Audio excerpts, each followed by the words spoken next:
Alright, this is going to be the first episode of Season 2 for Plucking Strings campaign. And I'm looking forward to all of my players, because they're all awesome people. Alrighty. So, everybody, right now, let's set the scene. So, the date today is the 19th of Chess, which in equivalent to the real world is like the 19th of March, and the year is 1640 DR. It's almost been, 1640 DR. You can put that in your notes later. And then, it's almost been a year since you all were adventuring together, doing like trying to free Dante and stuff.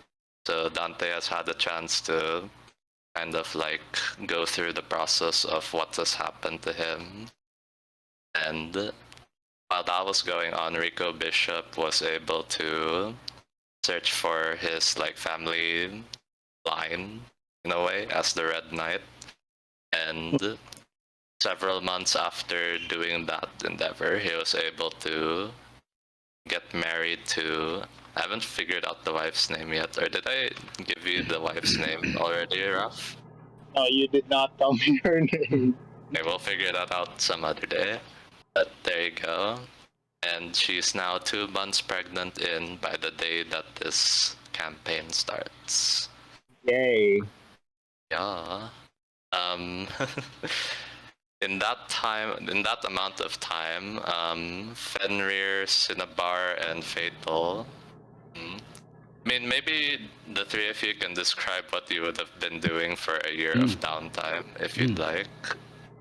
So I'll give you three a shot at doing that. Let's go from top to bottom. So Cinnabar, what would you have been doing for 1 whole year once your adventure started? This is after you stole your father's throwing dwarven thrower. Cinnabar or Cinna has been wandering around Faerun. So she's from the south, and she wanders a little bit up north, sort of like rendering service in different under different blacksmiths. She prefers to sort of work with different races because she wants to learn new techniques, which is very strange for a dwarf, especially a gold dwarf. And so she's just kind of, I guess, apprenticing. So she's wandering around Faerun, apprenticing, and then when she feels like she's learned a new technique, then she'll move on. Okay, I have a question for you. Yes. Maybe like several months into your apprenticeship, your master asks you if you want to help Bishop's Forge with creating weapons. Would you accept that? Yes. Alright. So, Cinna, you also get to meet Rico in that 1 year span. You kind of get to know each other through that. And you also are creating weapons for Bishop's Forge. Rico, what would you want Cinna to be focusing on specifically for weapons creation? I'd say maybe like focus on magical ranged weapons, perhaps. Yeah, sure. Yeah. Cinna will totally do that, and for some reason, she's slowly beginning to like create a following of female warriors who are like, make me make me cool looking armor, and she will do that, and she'll get like basically like a specific female clientele. Nice. Specific female clientele. Okay. Yeah, like she'll get someone like a Red Sonja who'll be like, but I want bikini armor, and she'll be like, fine. Oh my goodness. I can't wait until Cinna meets Alexa. Okay. Alright, so you have female clientele in Baldur's Gate and all around. And yeah. Basically, you've made a name for yourself. Cinnabar Bright Steel's for weapons. Cinnabar's bras, that's what it is. Cinnabar's bras. Wow. It's a work working title. Cinna Bars Bros. No, it's not. I was kidding. I mean, if you want it to be called Cinna Bars Bros, sure. It's Cinnabons. It's Cinnabon. I'm joking. Cinnabon. Cinna Okay, Bros. there you go.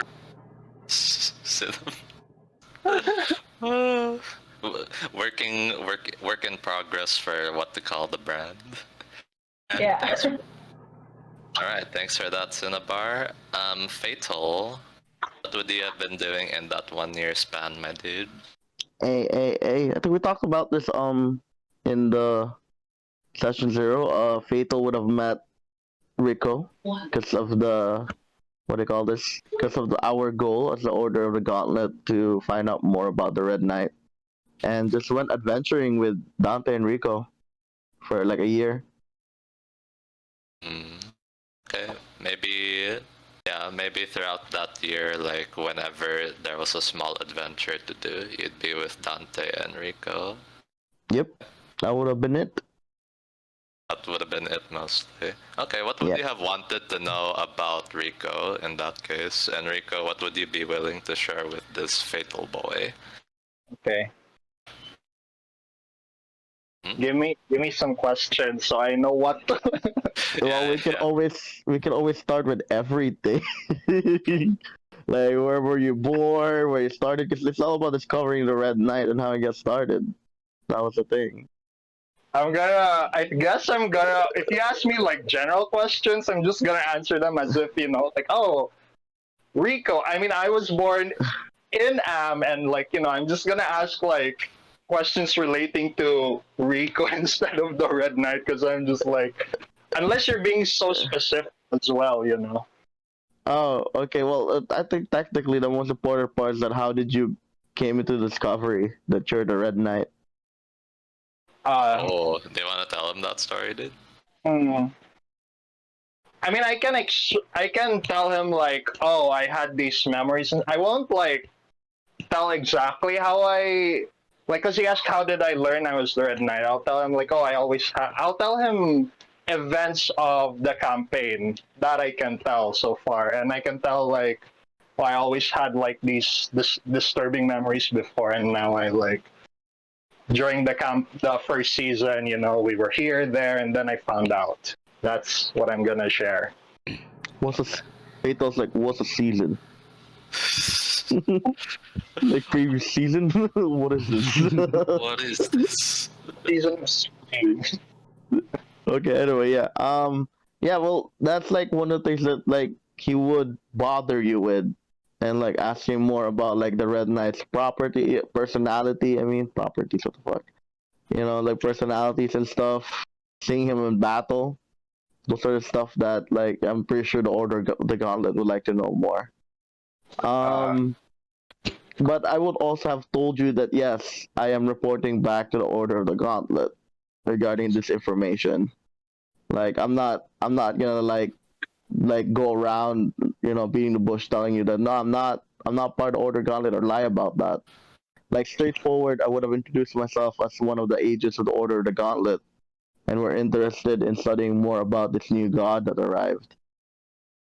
Okay. So, then in that, yeah, I'll be transparent with that, like, oh, okay. Like, alright, that's good. Yeah. Okay. Well, that's what I've been doing. I think like knowing more about the Red Knight and a bit about the party members, but not like all that dedicated because they're not my mission. But I'm pretty sure I got to know more about them. So throughout that time, yeah. Okay. Yeah. Then you and Rico Bishop are a bit more familiar with each other. Mm-hmm. Although I think you're gonna have to actually talk to each other as players since you're in part of the previous season. So, yeah, we will have time for that. Yeah, the both of you will have time for that. Okay. Alright, and lastly, Fenrir. What would you have been doing in that year, my dude? Basically, I've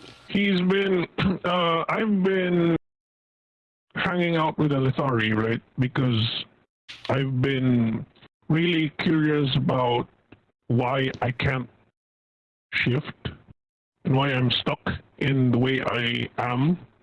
And he sees that they are fairly proficient in shifting, having animal forms and such.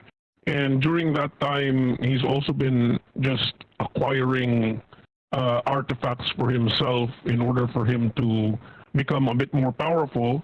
And I think the last piece that he tried to fashion for himself was a plate of meteoric metal.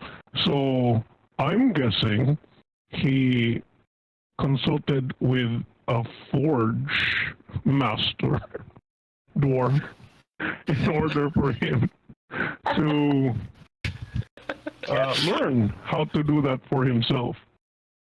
Hey, I like where this is going. Okay. Oh, so that's also how you get to know Rico Bishop then, through the Forge Master, Cinna, Bright Steel. Yes. Okay. Awesome. Okay. Oh wait, which one of... Okay, no, maybe we'll reveal that some other day. Okay. So... In this day, like the 19th of Chess, it's like summertime in this time. So... Oh, no, sorry, not summertime, springtime. So it's about to become summer, yeah. There you go. So, for some of you, I think for Fenrir in particular, you've never been to this side of the world during spring. So it's not like what you're used to, where the environment is really harsh. It's pretty chill in this side of the world. Cinnabar, did you spend most of your life in a mountain? Or how did that work? In a city, so so she's not too xenophobic. She's not too scared of foreigners, or like, so she does hang out. She does know other races, and she isn't like freaked out by them. So she's kind of grown up in a city that's very well known for its like crafting of like really exquisite items. Okay. But I will say it's adjacent to a mountain, just so that resources and whatnot. Okay, that makes sense. Okay, then yeah, never mind. This is normal weather for you. You're used to this. What about Fatal? Did you also grow up in a city, my dude? Nah. I would have grown in the mountains, but like since I'm actually 34 years old, I guess half would be in the city, half would be in the mountains. Okay. Alright, then you're kind Yeah, of so used like to when this I was a part of kid, the- going to be a teenager, I was living in the mountains. But once I started to become like, a sorcerer cleric for the Order of the Gauntlet, I spent more time in the cities. Yeah, okay. Right. So that is the situation right now, and then let's see. Maybe we'll start off the scene in Rico's citadel, the Citadel of Strategic Militancy. This is the place that you liberated from undead creatures way back when. And you're like the name of the Red Church. you're renaming it? Are you renaming it? No, I'm still keeping the name the Citadel, but it's like a base of operations for the Red Knights religion as well, and like for the party. It's like a all around base. All right, there you go. So a week prior to this, or well, we don't say a week, let's say a 10-day, because a 10-day is the 10 days, which is a week in Faerun. So a 10-day ago, on the 9th of Chess, you received correspondence from some kind of creature. You weren't sure what it was because it was cloaked, but you did notice that there were some long claws coming out from the sleeves from this creature. And the only thing that she told you is that you warned that 10 days from now there's going to be an orc raid in your citadel. Oh. Yeah. Feels like a callback to the second session. Right. Wait, did I hear that right? There'll be orc raid? Oh, Yeah. No. Okay. There'll be an orc raid. Just like that. strategic militants. So Yeah, and then she furthermore says that um, I give you this information as a show of good faith. I hope that in the future you will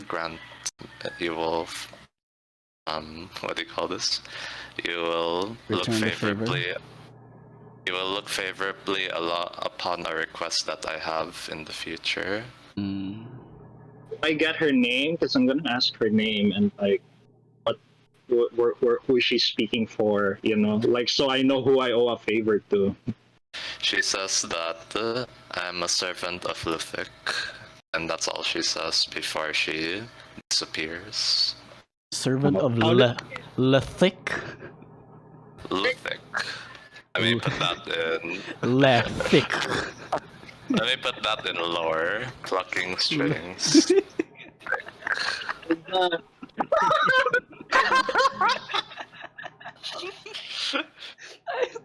If it's Linc, then yeah, I'm ready. I'm ready. No. Linc. Without name mean anything to me. Like either as Rico or the Red Knight or. It means something to anybody who studied Orcish religion. So, I mean, hold on. Would you know anything about Orcish religion, or you're not interested in that sort of thing? I mean, I would know stuff about orcs if it's like their battle strategy and their wars and stuff, because that's what I'm into. So. Okay, maybe not so much. You can try doing a religion check though. Go ahead. The first roll of the session, man. Here we go. No. I think.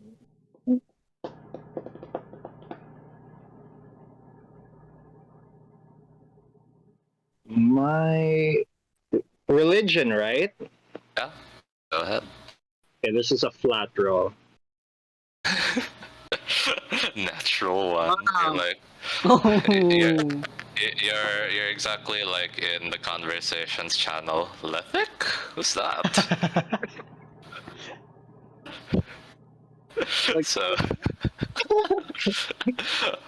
so you're like Lethic doesn't make any sense to you. But you have a 10-day to figure it out, and eventually you do. So you research a bit on Luthic, and before you do any of that though, you do let your party members know, like wherever they may be in this part of Faerun. I summon them, and I'm Yeah, you like, summon them. I clap my hand here. Okay, maybe not clap your hands, but basically, like, you have a way of communicating with them, whether that's through sending stones or through, like, you know, just a crow or something, whatever method you have designed for yourself. Yeah. And then, yeah, so everyone's aware now that there's gonna be an orc invasion in a 10-day. And, so what you learned about Luthic, let me see if I can find it here, because I have Volos here with me. I'm also Luthic. Forgotten Realms page. So, Luthic is known as the Cave Mother. So, who is Luthic? Luthic is the wife of Grumsh, Grumsh being the father god of all orcs. Ooh. So Luthic, she is not so much of a barbarian woman like her husband is. Instead, what she focuses on is binding all orcs together in like an orc camp, or like, you know, an orc civilization setting. And So she's about community and stuff with the orcs. yeah, she's all about like fertility and making sure that the orcs have a place that's livable. Like people who worship Luthic and like bear her talons, they kind of like make more space inside a cave or something like that in order to like create space for more babies, for more soldiers. Okay. So Her primary concern when it comes to the orcs is to make sure that they survive and that they thrive. So, yeah, with that in mind, you're wondering, like, why would this person tell you that there's an orc raid happening? Yeah, I asked that to my party members. It's like, why would a servant of an orc goddess warn me of an orc raid? Sounds so. Corrupt. Is it a trap? But Anyway, I'm all of usually you not are the smartest one to together do. right now. Yeah, Yeah, all of you are in- together right now in the war room of the Citadel of Strategic Militancy, or the Church of the Red Knight. So you can roleplay right now if you want. Okay. I called you all here because of that warning, and now I hope that the four of you will help me out here because the Citadel is one of our bases, and it would suck if we lose this to a bunch of orcs. That and my worshippers are here, and I don't want them to die because it would suck for me. Bishop, do you oversee everything that your worshippers and followers do? How do you mean? Like, I mean, if uh, a band of orcs is about to raid here, I'm simply wondering if any of your followers might have provoked them purposely or accidentally. good point, good point. Maybe, More importantly, can they defend themselves? well, actually, DM, like, would I know, like, if my worshippers are, all 100 of them are capable, or if I need to send them away? I mean, it depends on you. So, like, when you brought in followers, like, how would you have managed all of them? Like, what would be your plan? Because I don't actually know your plan Okay, on how you're like, gonna manage all of them. with my followers, I just ask them, offer prayers to me and also like just practice, strategy and stuff, like learn history books and stuff. But I also will tell them like be nice to people, okay? Like don't go around provoking people. So I think I would like be aware said like if my followers are, like causing trouble, I think I would know. Like I'd have specific group to watch over them. So would I actually know DM if like some of my followers, if there's an incident with like, with my followers? Well, okay, I'll say that you kind of know your followers a little bit. So, what you know is that it doesn't seem like they're the kind of people who would provoke orcs because a lot of them come from cities, they come from families of generals and strategists who were kind of like hoping to send their children here to learn from you or Yes. to like kind of be blessed in a sense, like, oh, if I send them to a strategic militancy school or church, like probably they'll learn a thing or two, or they may even be blessed with knowledge of strategy. Yeah. Yeah. Okay. So All right. a lot of the people who came here to learn and came here to, be part of this new thing that's going on in Faerun. Okay. Doesn't seem like that's their MO to be mischievous. Okay. So I tell Dante like I keep track of my followers and I'm confident that none of them provoked any orcs. So I don't really know why some orcs would want to invade this place. And in your previous life as the Red Knight, what was your relationship like to any other deities of the orcs, this Luthic, other relations? I can tell you that I spend most of my time with Tempest, with Torm, and with Tyr, but I didn't really have much relations with any of the orc pantheon, so to speak. So I'm not even sure why followers of Luthic would give me this information and why they'd want my favor. I'm pretty much at a loss here as to what's going on. I know as much as you guys do. Hmm. This warning came from a follower of Luthic. Did they happen to say where these orcs were coming from? If they had a base camp somewhere? DM, did they tell me any of that, or did they just warn me that they're coming? Everything that I was saying to you a while ago is the only thing that you got. Okay. I tell them no, all I got was a warning that they're coming, but unfortunately I do not have intel on a base camp whatsoever. But it's a good idea. If they are invading somewhere, then surely there's a place they have to prepare before coming here. I think it best we send some scouts to the nearby. I don't know. Nearby areas. Yes, exactly. And at the same time, we best start preparing and fortifying the citadel. Yes, we will. I'll do just that. And I Why do don't we that. do a strike force? Ooh. We could, but Catch them with their pants down. we'll have to know where they are. So, not much of an effective strike force if we don't know where to go. Indeed, That is true. but we do like your initiative, Fatal. Thank you. Thank you, Dante.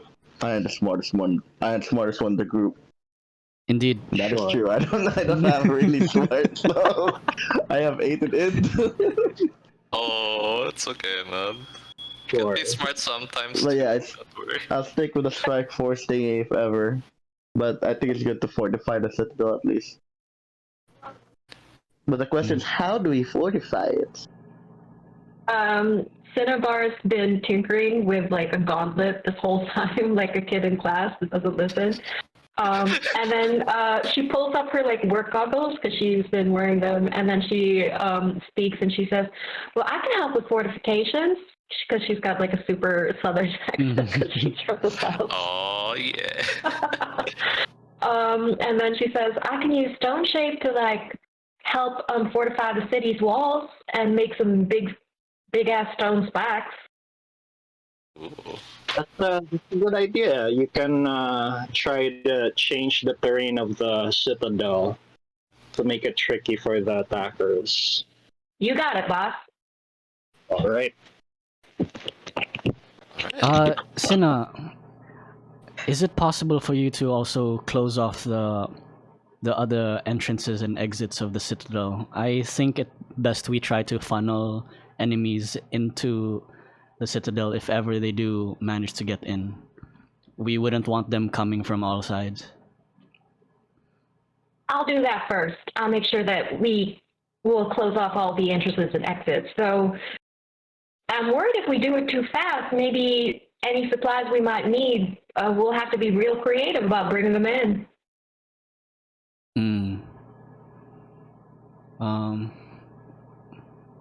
That is a good But point. I'll wait for your go signal. Yeah. Other ideas?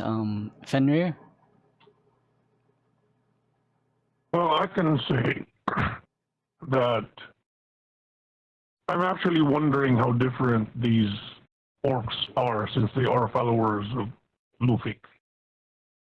If they were of Grumsh, then they would seem to be more predictable, as his followers seem to be just interested in pillaging most of the time.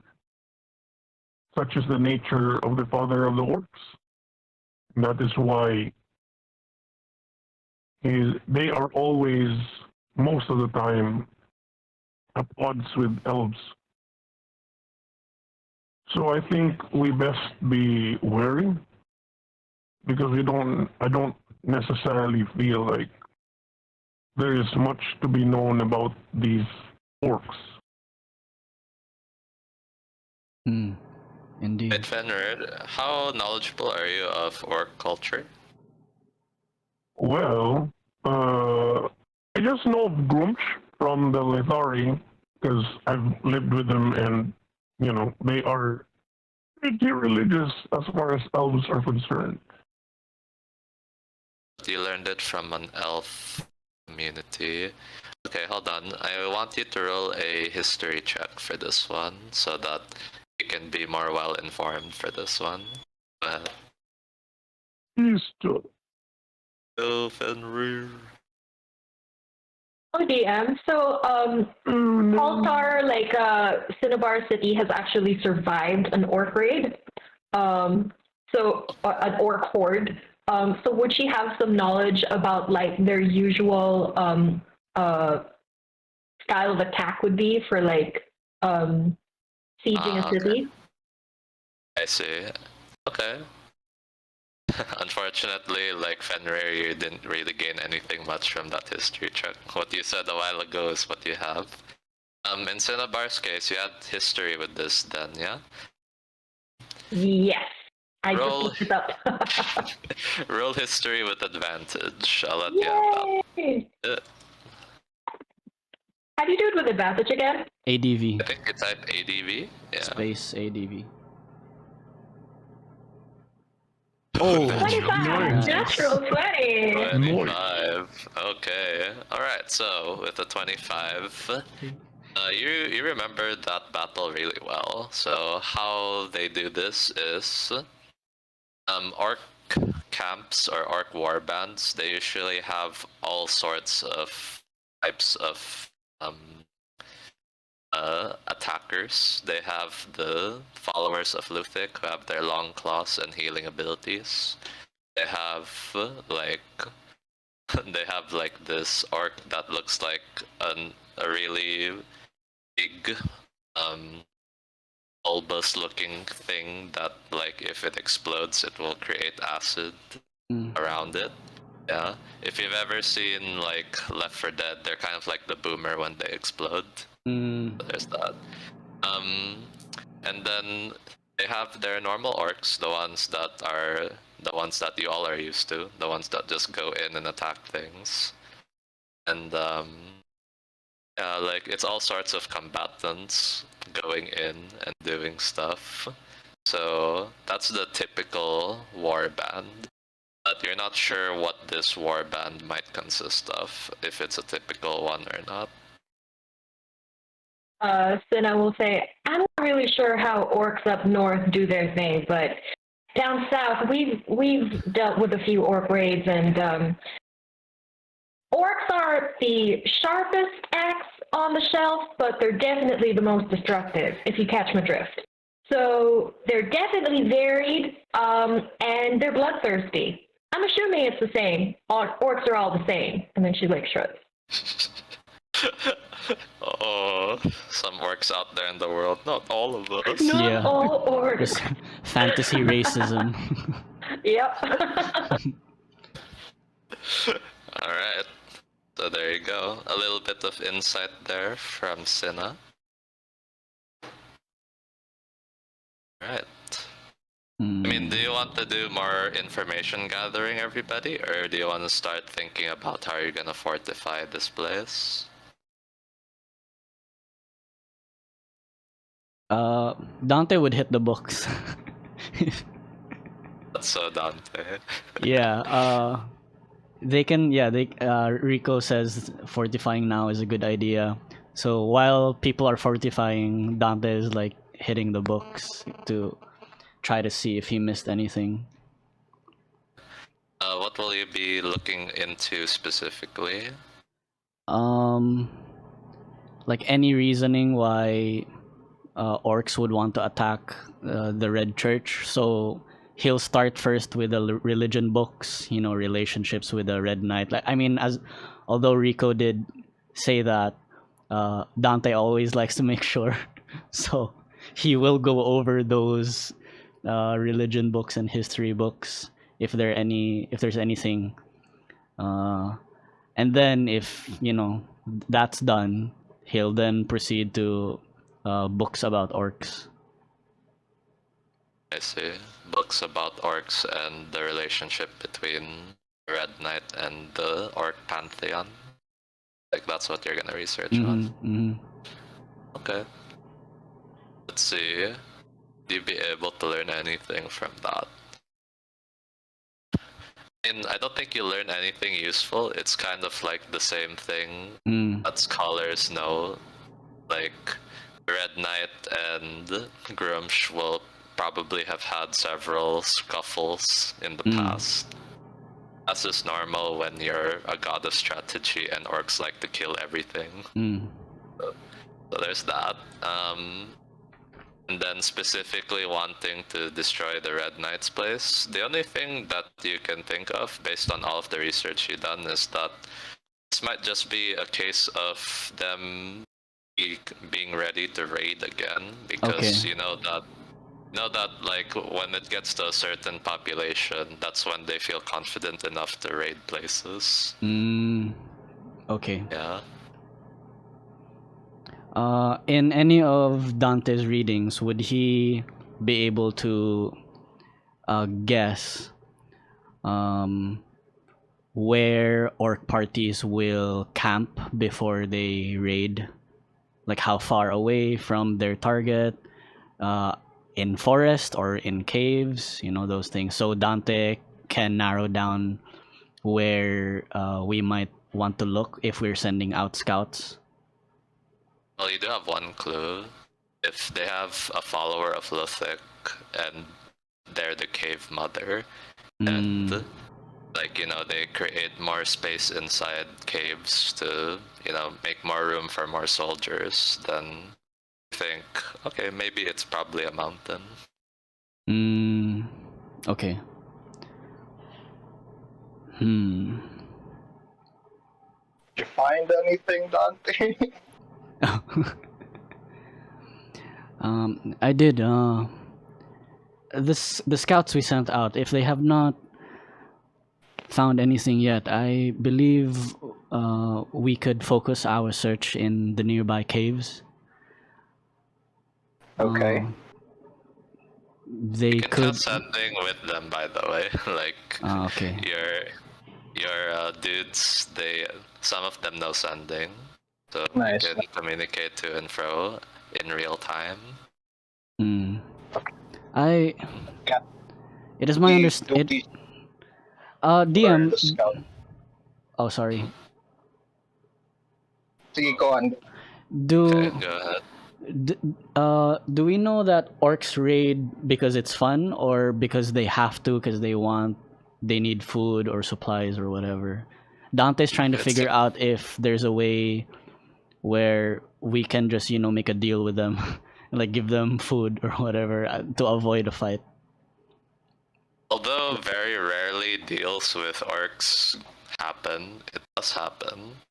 And it's usually only if they get the promise of getting more food, more weapons, and more people in order to raid somewhere else that's a bigger target. That's usually the case. So This Grumsh.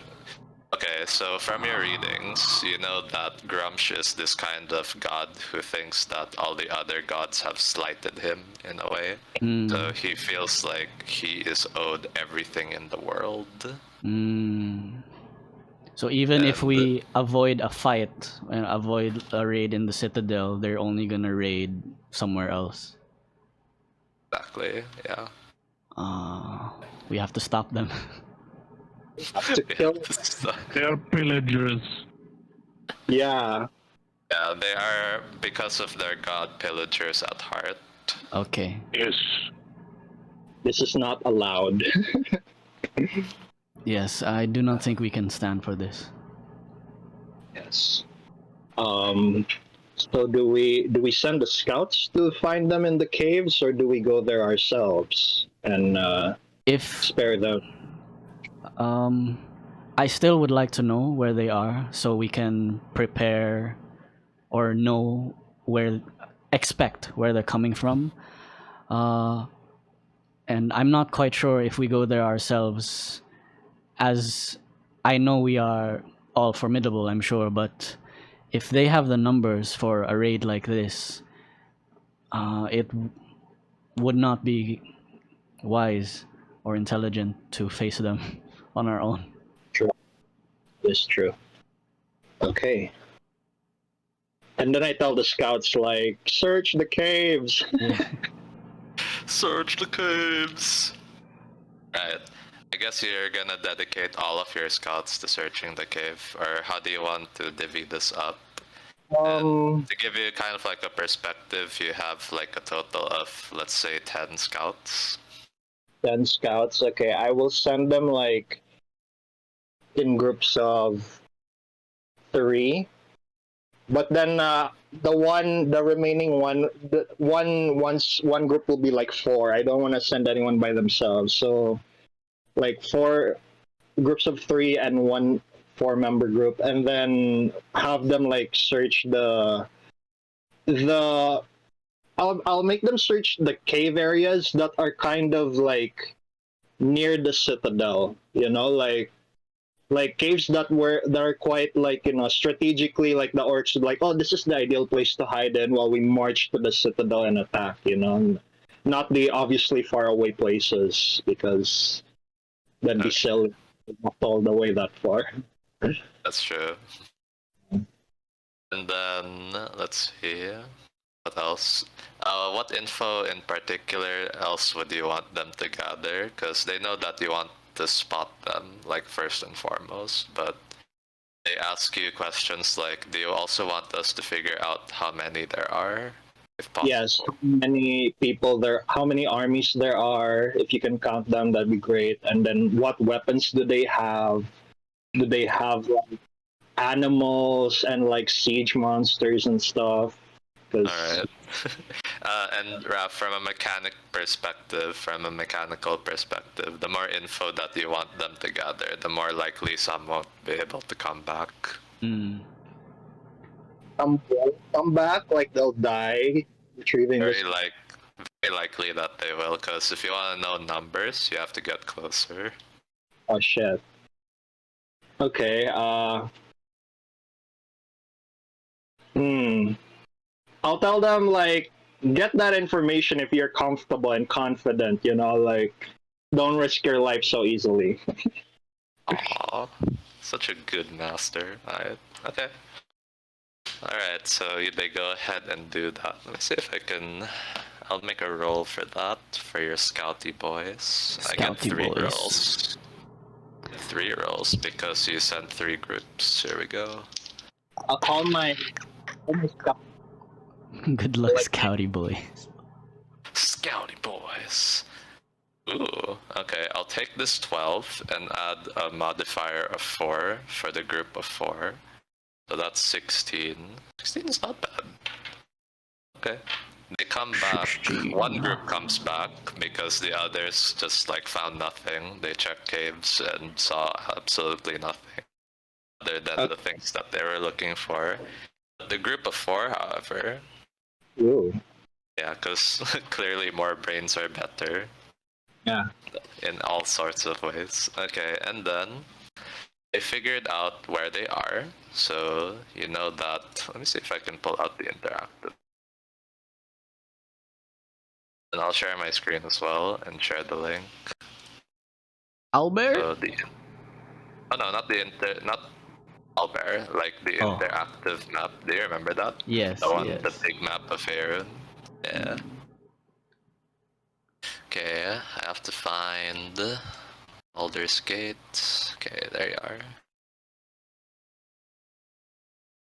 Onto. Okay, and I'll share my screen for everybody.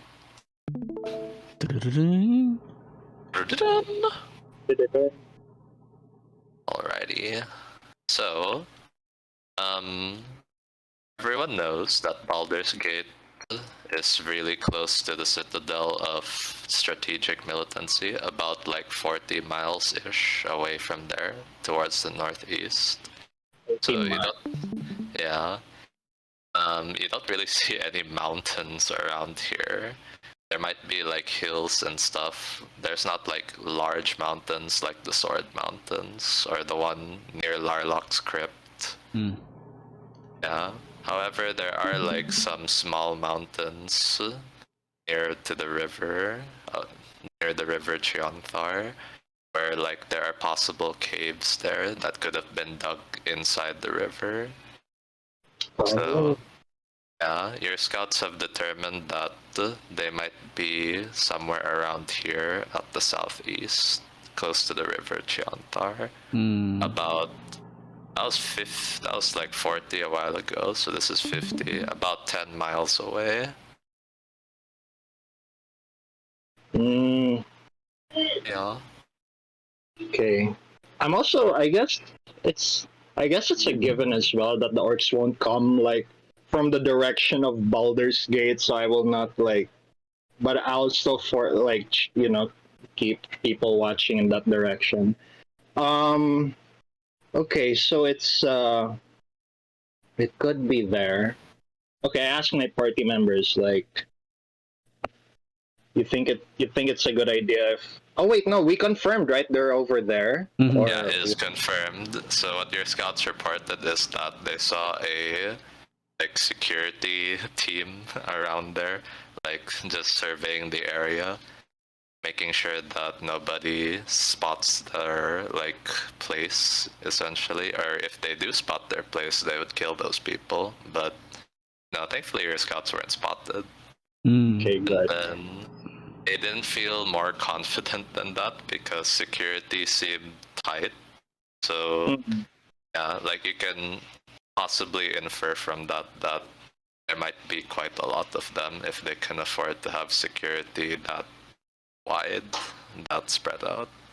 I want to ask the I'll call them my rooks now. I'll ask my rooks like, did you guys see the? Okay, you saw the security guarding the cave. How big is the entrance of the cave? Like, is it obvious that orcs can like pass through the cave mouth, or is it huge? Because I was thinking like maybe we could like go there, blow the mountain a bit, and seal the cave mouth. You know.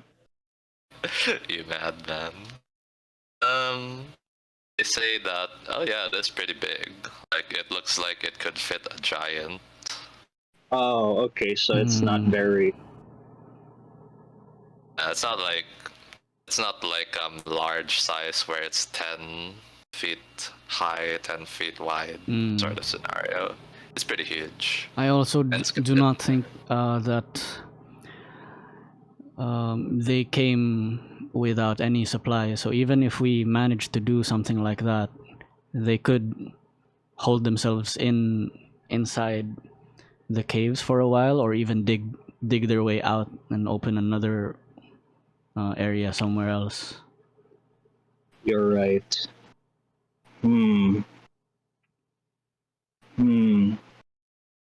Wait, I'm actually trying to look for the. Okay, Baldur's Gate is here. So I From- shared the map. I'm like, in Baldur's Gate, where exactly would the citadel be? Is it in near River Chianthar? Yes. Where? Here, let me. Linc said it was somewhere here, and then something About like this. 40 miles northeast of Baldur's Gate. Yeah. Correct me if I'm East wrong, of- lang, DM. I can't see your screen No, right no, now. no. It's a I'm loading sharing. screen. I'm sharing. Okay. Photo. we're- Yeah, Okay. something like that. Yeah, so we're Okay. we're the red circle, not the Baldur's Gate, the red circle, and then the cave is along the river. Okay. I imagine it's like Okay. a canyon. Is that, and then there's a cave alongside the canyon of the river? Yeah. Yeah, Okay. that's kind of what it would look like. And even though the map doesn't show a mountainous area there, this is a really old map, man, so it's not really updated. But basically, like, there's a bit of terraforming there. Like, you can kind of see that there's a small, what could be like a mountain thing, but then not quite as big as the other mountains. Okay. I just wonder out loud, like, to my party members, do any of you can whip up like conjure a storm and make it difficult for the orcs to like march to the citadel? You know, like they'll be slowed down. Like if a massive rainstorm just happened in between, you know, on the road here. Not on this level. Oh, Not on this level, man. I know Dude.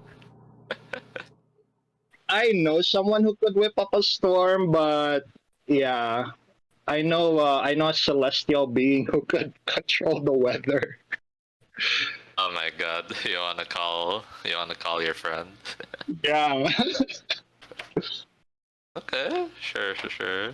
Let me see I if I can bring out the Kirin stats right now. I call like I ask my party members, like, are you guys? I'm gonna If try and call uh, Kirin. Dante says, unless this Kirin can focus the storm in one area, this would be a good idea. But if they made it rain everywhere, we too would be affected negatively. I know, I understand, but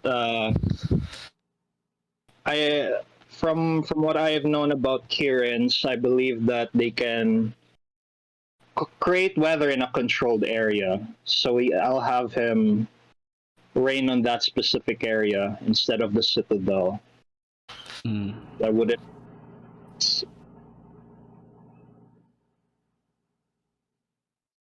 So yeah, I tried to contact Dorothea and I'm like, how fast can you get here, please? Well, okay. What you know is that Dorothea lives somewhere in the Sword Mountains. So Yeah. let's see where the Sword Mount. Oh.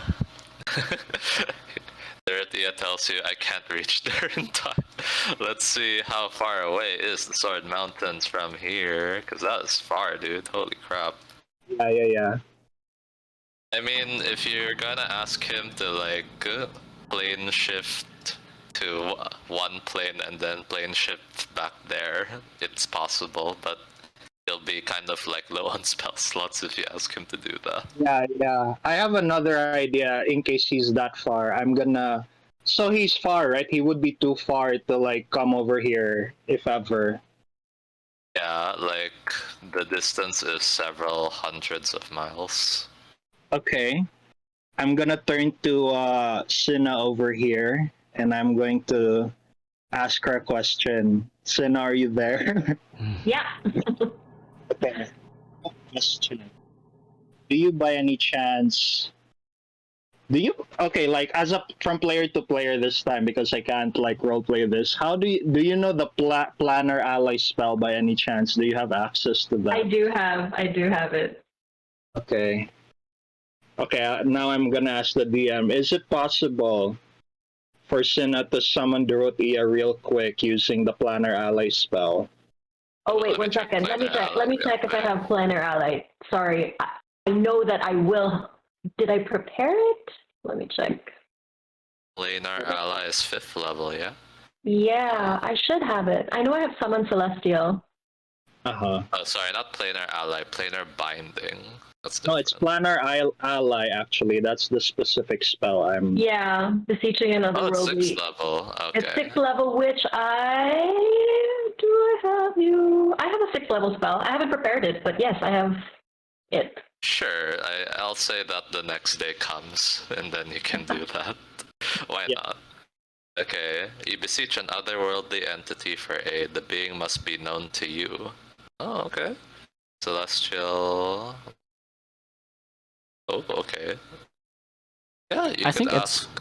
I think it's prepared, Sean, with your necklace of prayer beads. The necklace of prayer beads kinda is up to Linc. Oh yeah, we haven't Mm, done that yet. Okay, maybe Yeah. some other time. that was I know preloaded now, but the beads are up to the DM to decide. okay.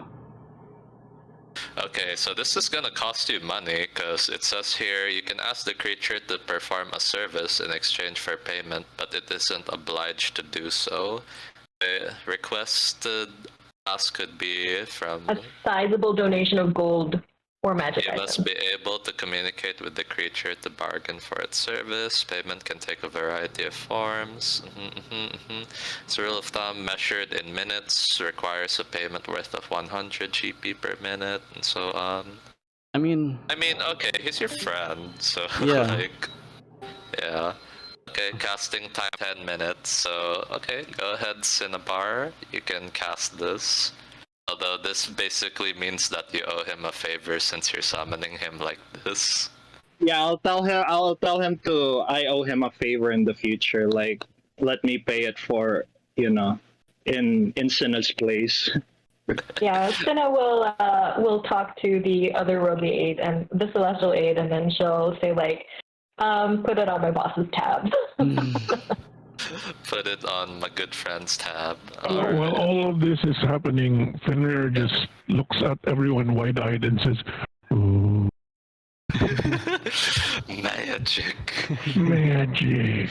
It's all magic for Fenrir. It's like, what the hell's going on here? Summoning frickin' stag, unicorn, golden scaled shit.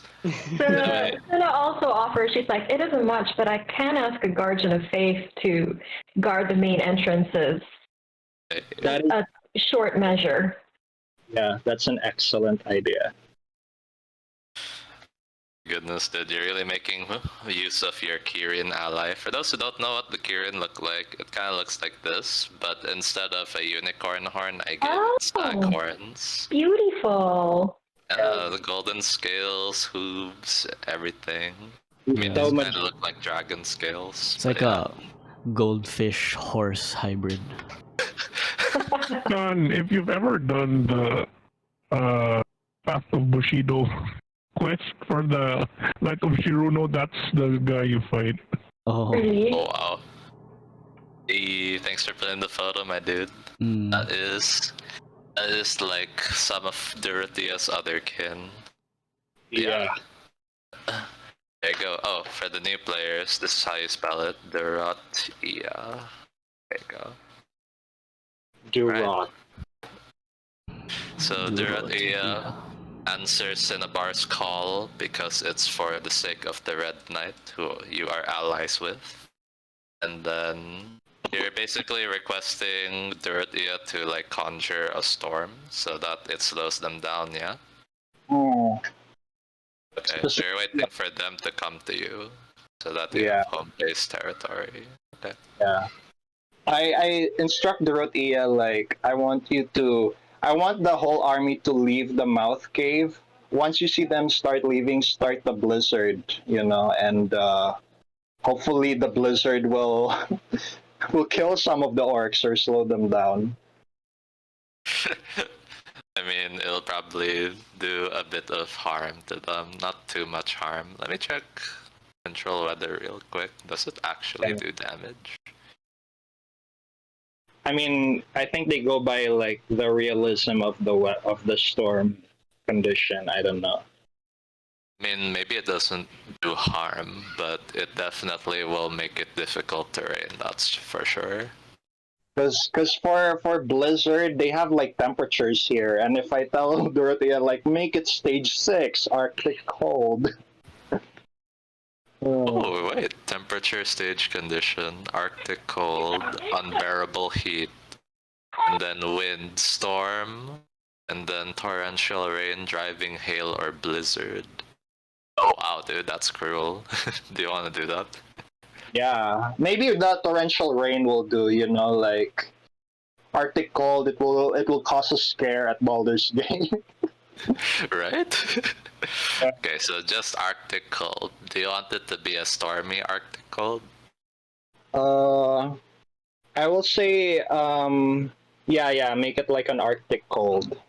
For Oh no, this is the wind stage, because the wind stage there's is- calm, there's It'll be a- there's moderate wind, strong wind, gale, and storm.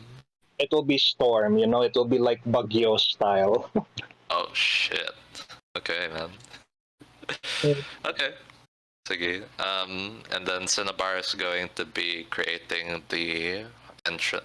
She's gonna terraform your place for a bit to make there be only one entrance. It's nice, man. And then Yeah. 8 hours, because like Guardian of Faith duration is 8 hours. She will cast Guardian of Faith like the Like night when they- before. Yeah. Yeah.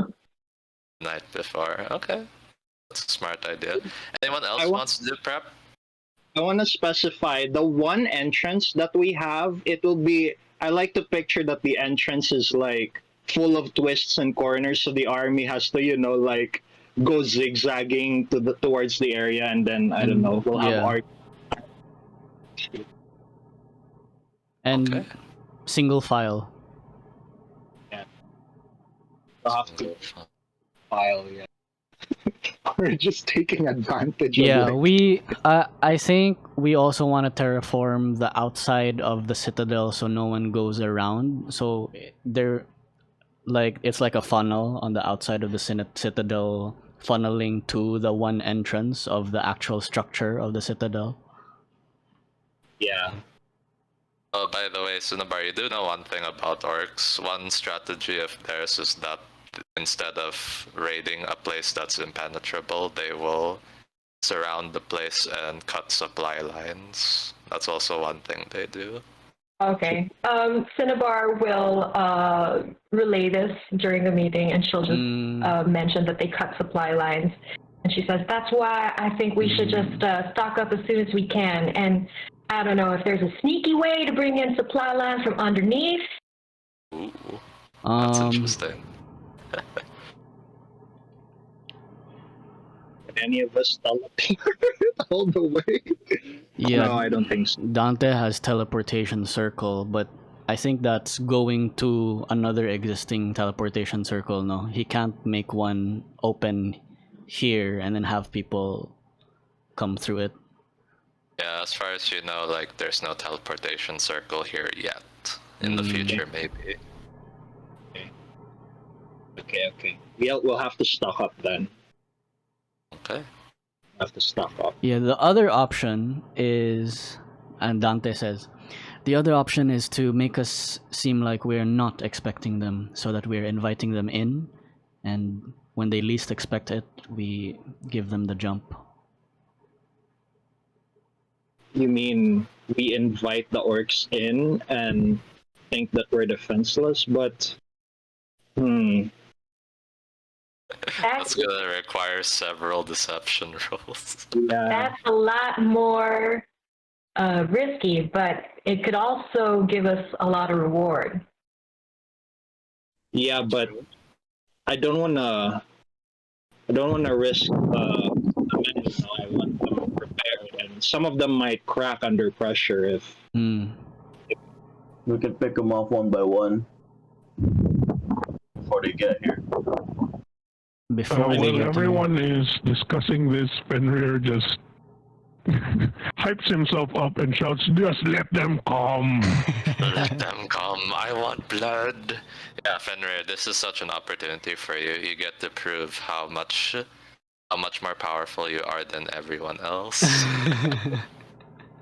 So I tell Fenrir, like, I understand your excitement, Fenrir, but I'm also trying to minimize any casualties here. I do expect some of the orcs to make it, but I expect them to be in a manageable amount, which is why I'm asking Dorothea here to create a blizzard en route here, at least. So whoever makes it here, hopefully they're frostbitten enough that we can chop them in.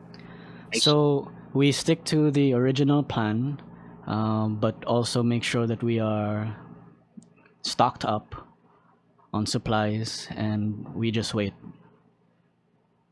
Yes. Alright. And we're gonna wait for them like Battle of Helm's Deep style, you know. I'm not familiar by with the this way- location. By the way, I noticed you guys a while ago were talking about like preparing the people in the Citadel to fight.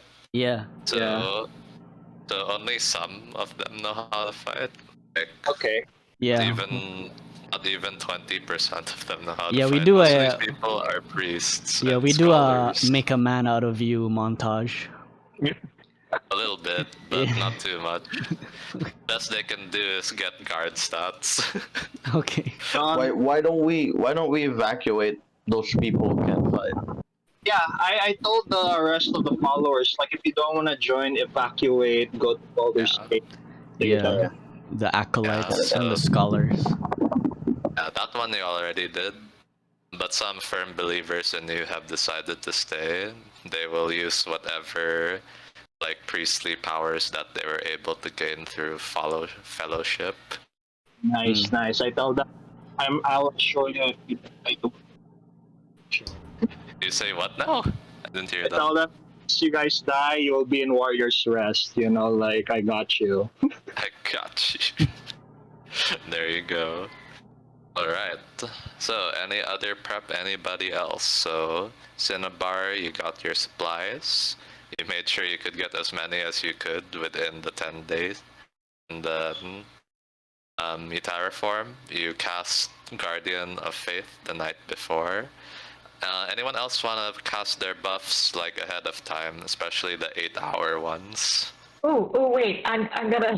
Yeah, I'm looking at my I will spells right definitely now. do some stuff to myself. I will get back to you in a second. Yeah, me too. Okay, go ahead and prepare your spells, everyone. Let me Yeah. know when you're ready. Dante's chilling. He doesn't. His buffs have to be at the start of the combat. Can I just stock up Wait. on health potions? I will cast aid on the 4th level. I'll give it to Dante, Fenrir, and I think I'll also Fatal since the 3 are like front line. Yeah, I'm gonna be front Alright. line. Aid. Go ahead and add your buffs. You have 15 temp HP, guys. Okay. You three. Thanks. Then I think you're gonna stay back, right? You're not really, unless you're a frontliner as well. She could be both. Okay. She could be both, but she'll stay back for a bit. Okay. But she will cast. She will use Blessing of the Forge on herself on her shield, since it's Okay. not magical. Blessing Okay. of the Forge. That sounds so cool. What does that do? Doesn't that give the +1 thingy, the +1 buffs, right? Plus On one the armor? AC.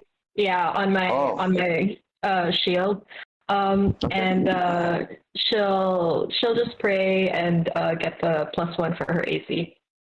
Nice. Plus Oh 1 my AC. God, It's Cinna's- always good to have. Cinna's spell list is crazy. Oh yeah, dude.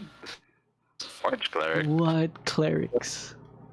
Oh, the everyone's like spells prepared, like all of it's ready already. Yep, I'm ready.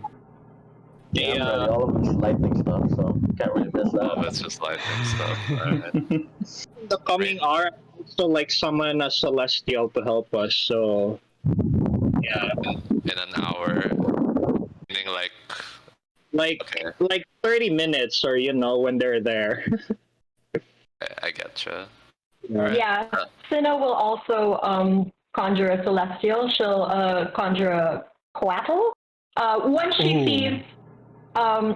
sees, because it lasts an hour, so she kind of wants to save it for when they're like right at the gate. Nice. Gotcha. Alright. Yeah. Okay. Fenrir, you said you want to stock up on health potions. So Yes. there are some passing caravans throughout the day. And yeah, you can definitely buy some health potions from some of them. They have like some on stock. Hey, do you want to buy? Yes. How much money do I have? For all of the new players, you kind of just have your starting gold. That's how I rationalized that you have a very rare item. Okay, I got like 17 gold, so I can't buy anything. Oh wow. Oh wow.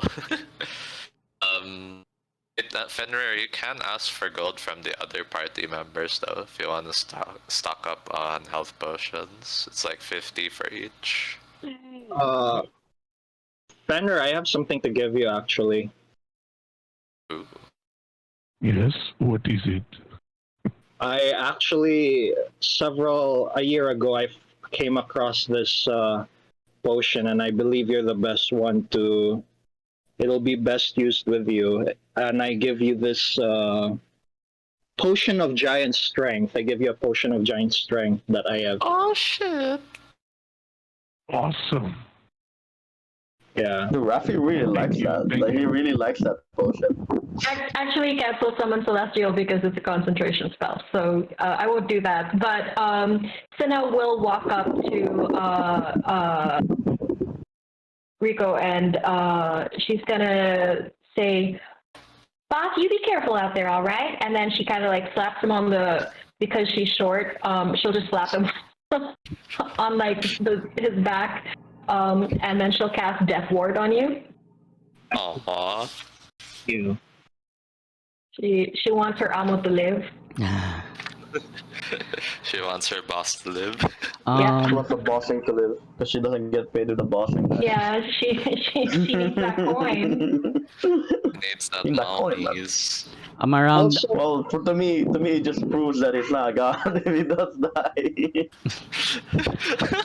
Around Which is 30 like, minutes before the fight, Dante will ritual cast Rary's telepathic bond Ah, nice. Okay. for all of us.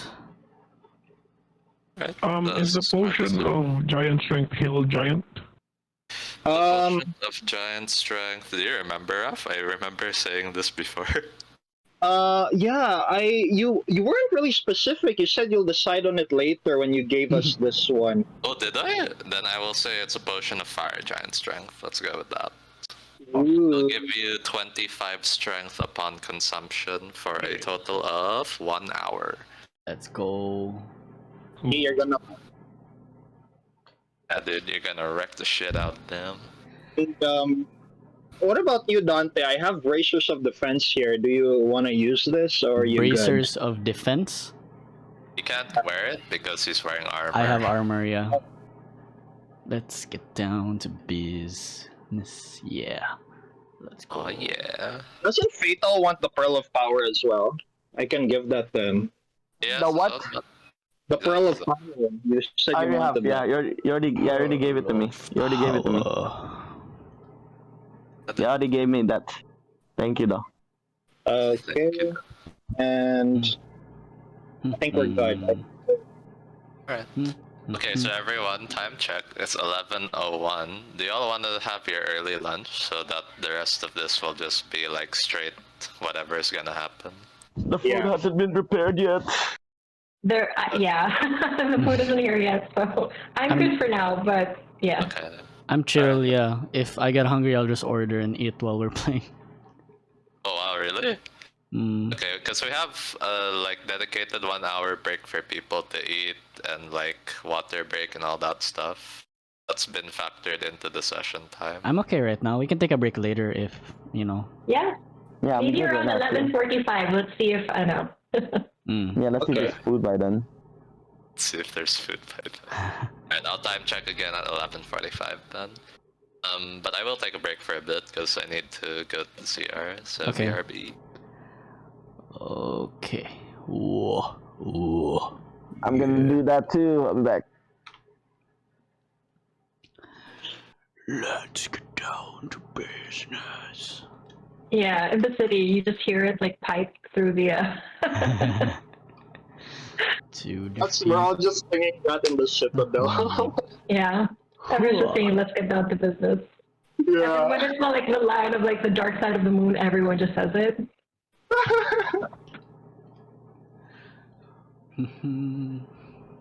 You're the saddest bunch. Strategy making is just like boosting me because I'm like the goddess of strategy on the inside. So it's just like, yes, more strategy. I'm excited. Me too. Me too, me too. Also, like we have just like a giant golden reindeer just in the Citadel, just helping out as well. Heed my every order, that you might survive. I can use this. You're unsuited for the rage of It was war. actually one of my favorite songs in Mulan. Yeah. Yeah. And a girl worth fighting for. A girl worth fighting. A girl. Yeah. Oh, where did that come from again? Mulan said, "How about a girl who's got a brain, who always speaks her mind? Nah." Yo. Yeah, Yo. yeah. Alright. so let me load Owlbear real quick. Yes. Battle map. Bring Does out everyone have the their battle tokens? Because I map. don't have everyone's token. Like I didn't download everyone's token. Ew, I'll upload. I can upload mine. Yeah, we're all uploading our own tokens. There will be no synergy. there, Wait, what? there will be no standard of token art. Everyone just has like different style tokens. Oh, it's cool, man. Don't worry Yeah. about that. Le unique. I The really link love will the be in conversations. Yeah. He puts Be it there. posting that in conversations. This is going to be a big map. It'll be familiar for some of the older players. I have to delete all this stuff. But here we go. Yeah, is Takid still there? Might be. The key is still there, I think, yeah. Don't worry, I'll get rid of all of this. Takid. Crash. You are Dante Maro. I am Takid, servant of Shadow King Larlock. I've come to kill you. Man, you and your stuff, that was such a nice ending. I It swear. was, He's dude. like hiding in a corner, just waiting to kill Dante. This whole That's exactly what happened, yeah. Yeah, he's the one leading the orc army. oh my god! Oh my god, Upload. that's the twist. I'm just there, like, what the fuck, dude? Why'd you do such a thing? How do you upload an image? Lower right. There's a Lower plus icon. Ah, this one. Yeah. Yeah. Gonna I be mean, like, this yeah. is the best image I could find, my dude, for like, what do you call this? For the purposes of this, raid. Which Because, one? like, this is the closest thing that looks like, what's his name? That looks like, Rico's Citadel. Nice. Yeah. Okay. How do I still have my my old thingy. Oh wait, no, I can upload Rico. Okay. Yeah. Aw, Koshi. Koshi's alive. Koshi's alive. Alive. Ooh. Ooh. Aw, yeah, Fenrir. But everyone's name's Dante, Fenrir. There you go. Cinnabar. I don't see Cinnabar yet. Cinnabar. I also don't see Fatal yet. Fatal. Such a cool name. So sorry, I want to get more Give me a second. I am getting in. Alrighty. Ken, we were What's talking. going on? Tokens on Owlbear. Ooh. Yeah. Can I be Loki? I Oh want to be shit, I Loki. didn't make my token. Can I be Loki? You're going It's to not be Loki. Loki instead of Thor. It's like a spit in the face, man. Dude, I can be Loki right now. Ta-da! Big ass Loki. Asmodeus. Asmodeus. Ken, we were talking about earlier about like if Van Helsing What's met up? Fatal. Van Helsing would just be like, "That's such a cool name." Dude, they set up everyone in that one shot. Oh, that's such a cool name, Fatal. Got years since we played that one shot. You know, like it's 1 year anniversary of Abe. So cool. The 1 year anniversary of it. I'm sorry, it's a Oh, little dude, bit is big. that Fatal? Ooh. Yeah, that's Nice. Fatal, yeah. But I'll upload the miniature thingy.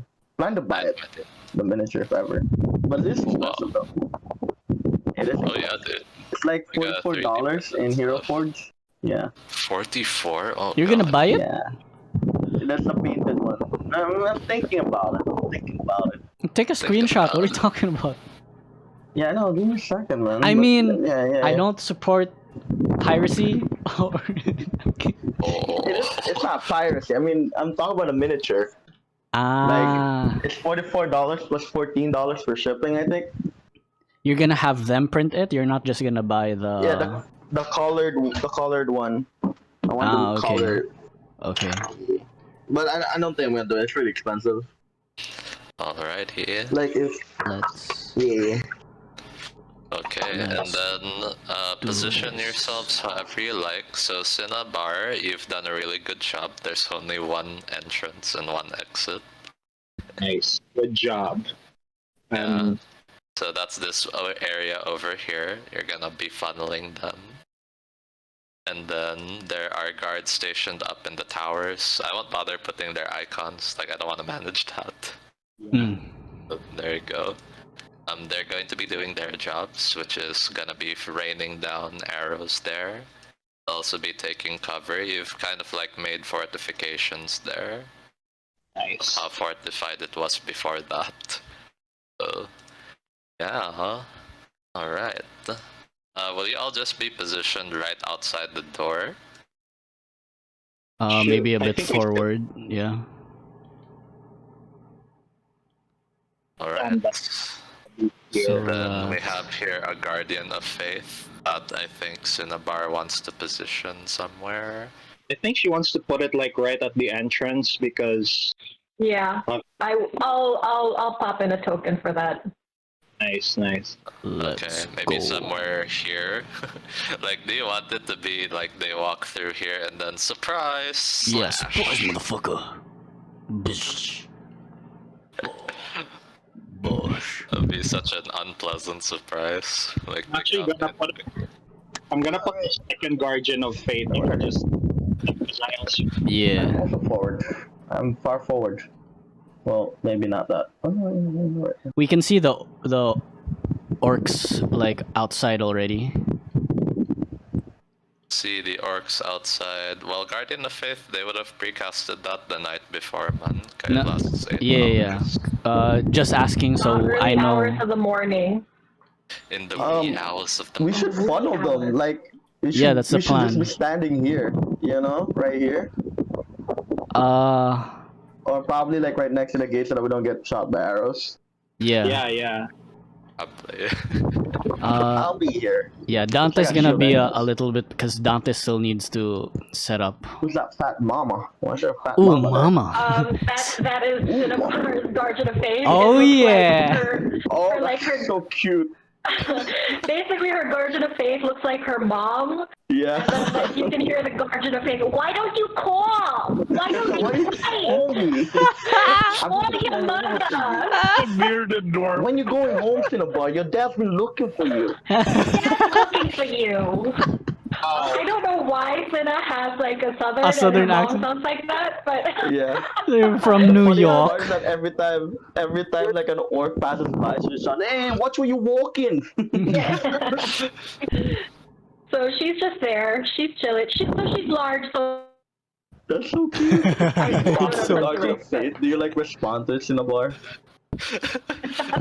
Mama, Mom, Mom, I'm working here. Oh my Like running god. around. There you go. Okay. Well then, what do we have here? So, you notice in the wee hours of the morning, over at the distance, you can already see Duratia doing this work. Like, the weather looks really, really, like, bad. It's the kind of weather where, like, you really don't want to be in the middle of that stuff. So yeah, like, you don't really get to see much other than that, but you see that he's doing what you asked him to do. Very good. Very good indeed. And then right after doing the deed, like a minute or so later, he arrives. So let me put our boy back in. Is he already here? Yeah, he's here. There you go. Duratia flies back because he also has a flying speed. Nice. What's that? There you go, man. Really coming. How large is he? Huge, right? He is huge. So that's gonna be at large. And he's huge. He really is huge. They So can they're go at check if they need help. oh, dude. Okay. Ken's doing something at the moment. Oh, what's that? That's the summon celestial spell. You know, they just create like a celestial to help us as well, and she appears like just like Redeemer, like a dark version of the Red Knight. You know, for Ooh. flavor. Okay. What is this? Summon Celestial? Go, baby. Yeah, summon celestial. It's a 5th level spell. Okay. There were other people who wanted to turn on their buffs as soon as they saw the storm. You guys can do that now as well. We can now telepathically communicate with one another. Ooh. Nice. Alrighty. We'll include the Rotia. Yes. Up to how many people can be connected? Up Wayne? to 8. 1, 2, 3, 4, 5, 6. I'm guessing Koshi will be a 7th. Okay. Yeah. Alright, and then there are 3 other people. I'll say that the 3 other people you might want to connect with, like some of the guards, like from yeah, here, captain of the guards. so that they can report to you in live. Yeah. Okay. So you got that ready. Anyone else who needed to send a buff off right now, like an hour before the fight? Nah, I only have less as a buff. It's like 1 minute. Okay. By the way, Don't Link. forget 15 Yeah. temp HP guys, because I gave you guys I got that. Mm. By the way, Link, what do you call this? Like, it says on my second, it says my Mace of Thunder Lightning, it does 1d8, but it's supposed to do 1d6 because it's a mace. So just saying, it's Yeah. supposed to do 1d6. I'll be doing Yeah. the 1d6, not the 1d8, if ever. Okay. 1d6 How much man. temp HP? What's up? Temp HP? 15, There's 15. 15, yep. Thank But you. koan man Ken, I see it as 1d6 man. I think 1d8 if you swing with 2 hands. Yeah, 200, yeah, I think so. Yeah, It it is would be 1d6. D8s if ever it was the staff, but it's not Yeah. a staff, it's a mace. Staff. Yeah, I'm holding it one hand because I have a shield. Mace. Mace window. Let's go. Alright, and then there's not really an orc token here, unfortunately. So I am going to use goblinoid tokens, even though they are not goblinoids. There you go, there you go. So the first thing you notice, like, shortly after is that you hear giant footsteps. Ooh. Yeah. This feels very familiar for Rico and Dante, who have experienced this before. You know what this is. You're just not sure what kind, though. A hill giants? Last time it was hill giants, but this time Uh-oh. they are fiery. Oh. I would like to do, as soon as I see the giant, right, I'd like to do know your enemy. So I'll spend that 1 minute observing Mm.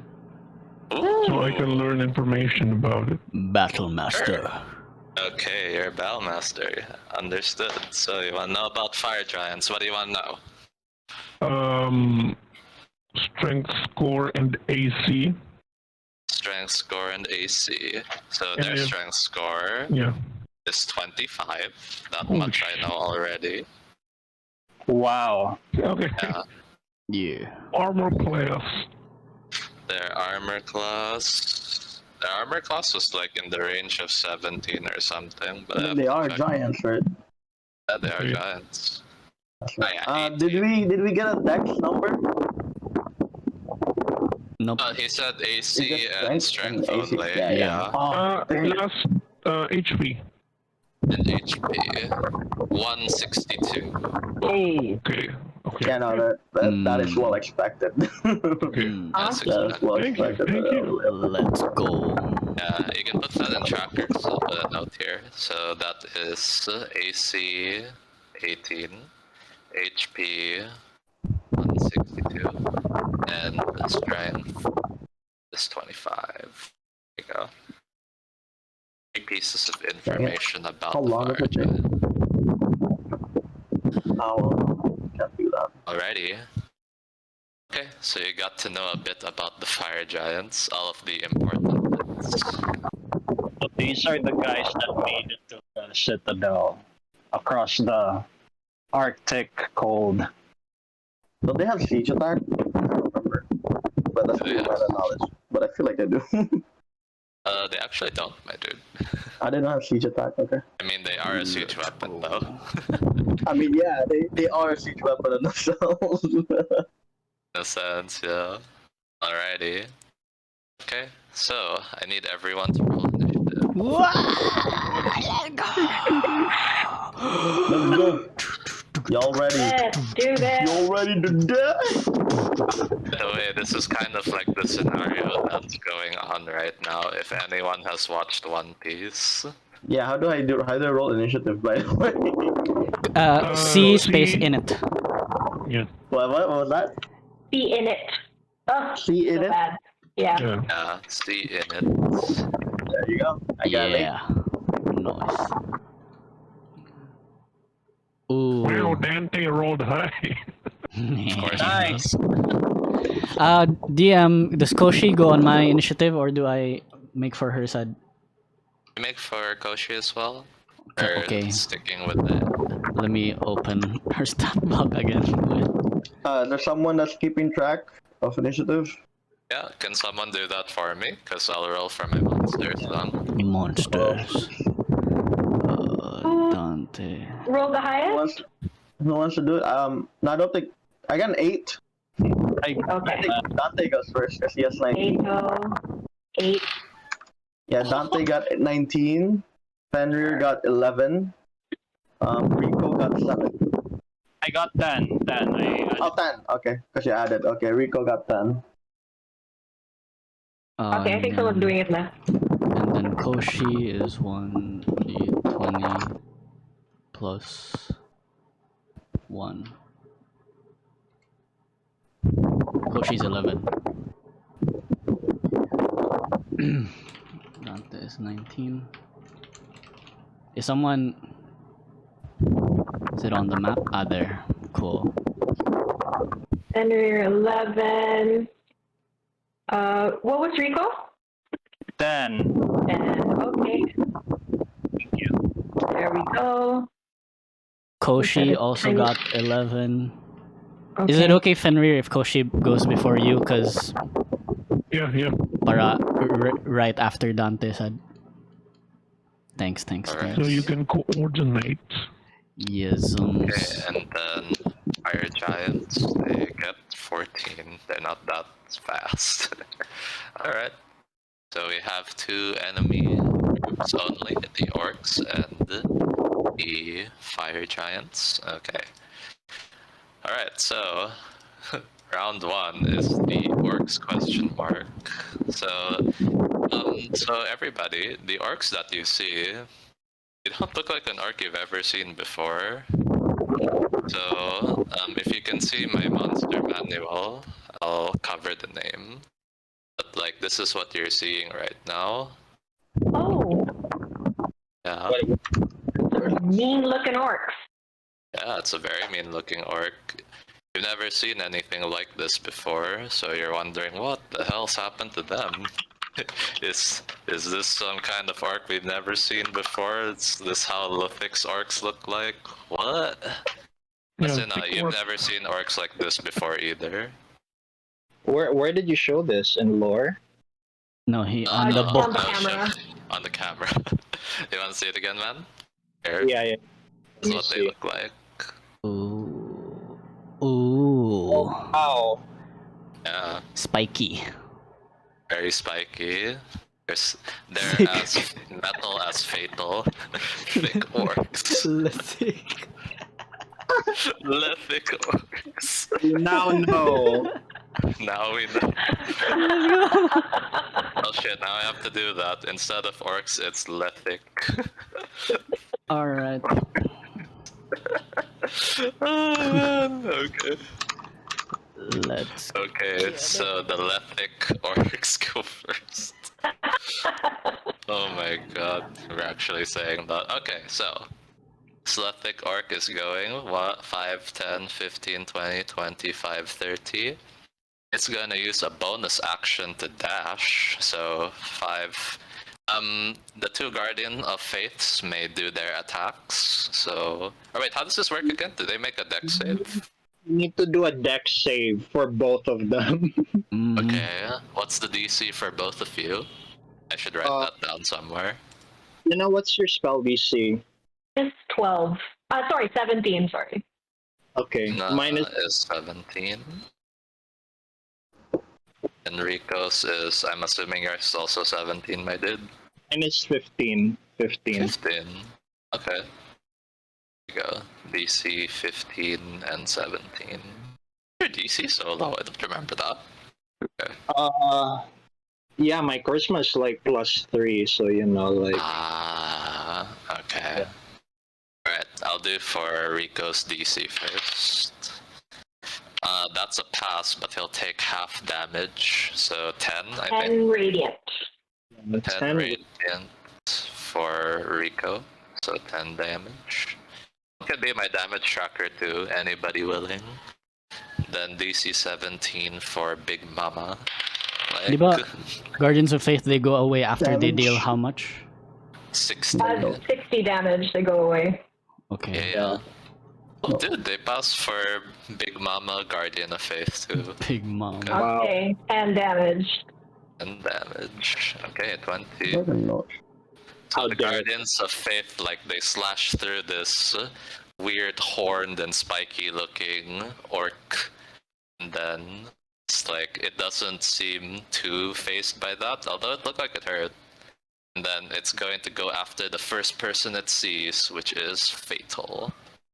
So, Fatal, here we go. He's gonna Come at me. multi-attack.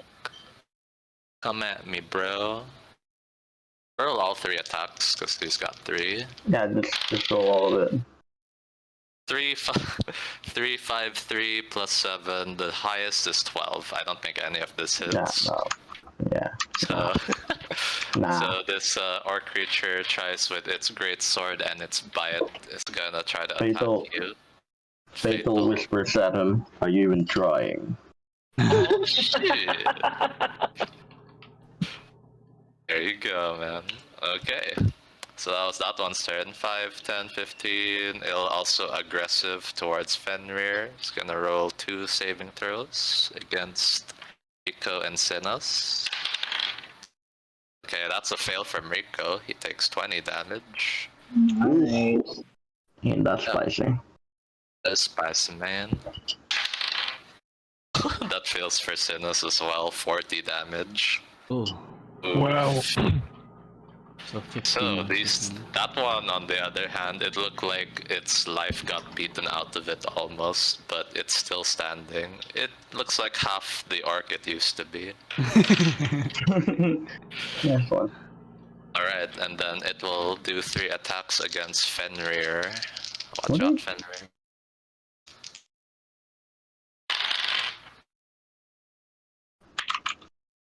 Ooh, okay, that's a natural 1, so that misses. 15 to hit, I don't think that hits. Nope. Alright, and then the last one, 22 to hit. This is a great sword. Before the last one hits, I will repost the second attack. That missed. Okay, Hmm. you repost the second Yeah, I will attack. repost it. Gotcha. Alright, go ahead and attack him. Yes.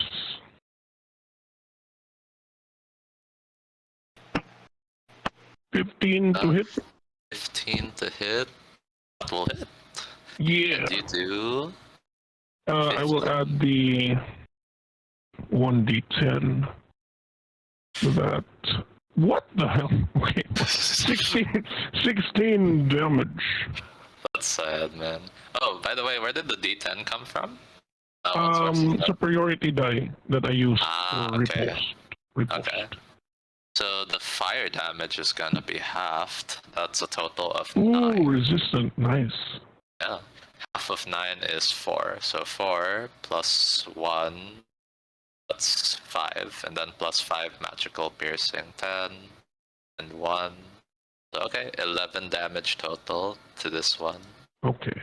51. It looks like even less of an orc that it used to. And then 22 to hit. Will that hit, Lupin? Yes, that will hit. Alright, Fenrir. You're going to get, let's see, 2d6 plus 4. Here we go. 2d6.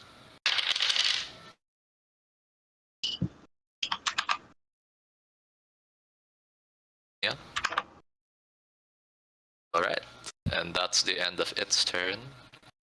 This one is going to charge as well, 5, 10, 15. Towards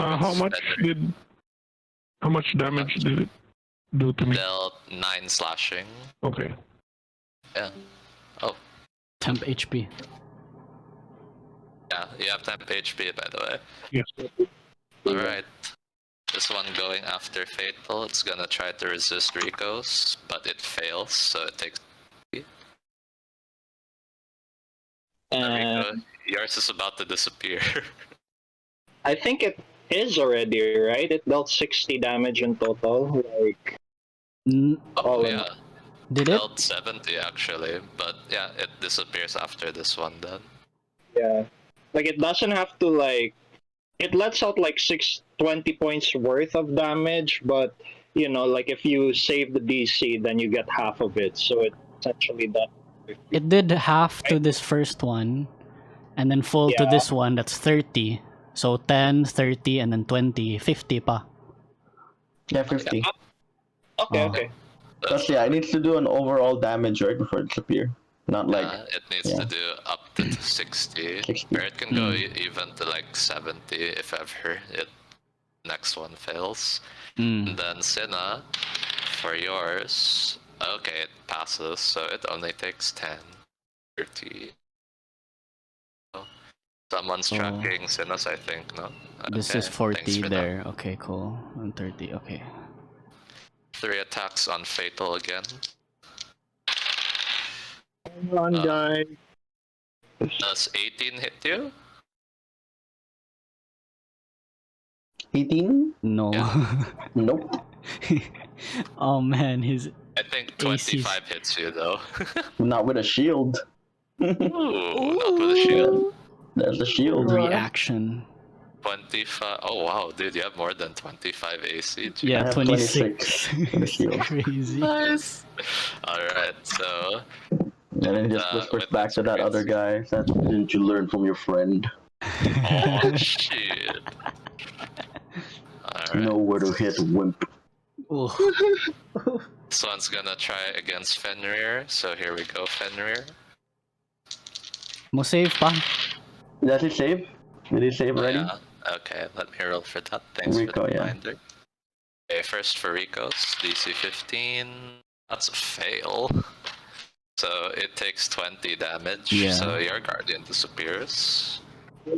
Cool. Cool. Right. And then Cinna's 7. It also takes the full damage, so Cinna's also disappears. After ranting. After ranting, it's like, forget y'all. Oh, forget so. Forget y'all. And then Okay. Cinna's like, Mama! That's so cute. Oh, that's so cute. That's so cute. Alright. So Fenrir, all of this misses. So that's like 12 is the highest. Nope, not even close. Dude, my dudes are really bad today. Yeah, the rolls are pretty bad today. Yeah. Hopefully it stays that way. Keep it up. Hopefully. Keep it up. Alright, Fatal, you're gonna get 3 attacks here. 26 is the magic number. No, the highest is 22. They'll all fail. They keep trying, but they'll never get through. I'll never get through. Fenrir, here we go. Highest is 19 to hit. Does that hit? Yes, that hits. Okay. 19 to hit, you will take a bite attack, so 1d8. Here we go. So that's 7 plus 4. That's gonna be 11's piercing damage to you. Okay. Yeah. Good thing you aided Fenrir. Okay, that's the end of Lithic Orcs. Dante, your turn. Dante will bonus action blade song. Okay. So Your blade he takes his cane, and instead of holding it like the regular way, he holds it upright so it's like a sword. And then emanating from him, there's a tribal music mixed with a little bit of like classical violin plays. And then he begins to cast the spell Mirror Image, and he just says Salamin, Salamin. And then emerging from him, like different spectral forms of himself and surround his space. That's his action and bonus action. And he's going for support lang. He's gonna go here so that he draws fire a little bit. Then that's his turn. I can go Koshi. Okay. Kosh, yeah. Did Kosh? Oh, okay. Koshi goes right after. Oh no. There's Koshi is FG. after Okay. the fire giants. Okay. Okay, fire giants next. They're gonna kind of like squeeze through here. So 5. I have to check their stats real quick. Okay, here we go. They can't fit through there. That's the problem. They can't fit. They're too stubby. Oh, they go kind of like sideways trying to fit. Yeah, it's so funny that they just try like first like the normal Wayne bumps into the walls, and then they just go sideways after that. So 5 first, then 10. And like 1 good minute in the fight just laughing at it. Yeah. Jesus. We just be laughing at that thing. It's actually going to dash so that it doesn't block his mate. So he's gonna go ahead and dash. So 5, 10, 15, 20, 25. Kinda like gets in between Cinna, Fatal, and Dante over here. So that on the next Fatal- round he no. gets Yeah, stuff. Fatal and Fenrir can get attacks of opportunity. At opportunity. I will booming blade because I'm a warcaster. Oh, but didn't you use your reaction for shield though? That's true. Yeah, I I think did, both I of did. them used their reactions Yeah. already. That's true. Okay. He did repulse too. Sorry. Yeah. I did riposte also. So yeah, Good call on that, All Raffe. Good call, all good good, call. all good. Okay, Mm. so the fire giant's all the way there. This fire giant, on the other hand, 5, 10, 15, 20, 25, 30. Can't get a good bead on everyone. So he is going to be throwing a rock. That rock's gonna be thrown at you, Fatal. So he gets Alright. a piece. So, Rico, you can kind of see this. He takes a piece of your home, your church, and he Oh, rips no. it out. Sacrilege. Indeed. And then after that, he kind of like crumbles it together like a baseball, and then is gonna be throwing it at Fatal. Go for it. 26. I am not pleased. I know, you shouldn't be happy, man. 11 plus 11, that's gonna be 22 to hit. That doesn't Alright, hit. so Fatal blocks it, literally like the rock with his shield, and shatters on his shield and says to him, what's the point of throwing a rock to a mountain? Ooh. Oh, you're so badass, dude! Dude. Love it. This.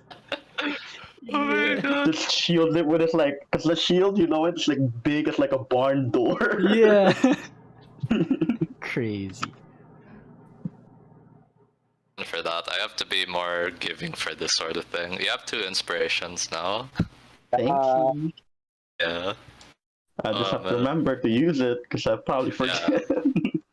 By the way, inspiration here works a bit differently. I'm doing it the DMG way, where you have to say that you're gonna use it before you roll, Beforehand. and it gives Okay. you advantage. Yeah.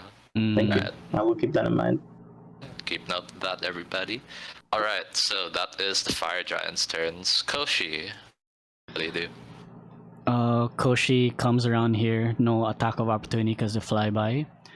Will go through Fenrir's space. Oh, sorry.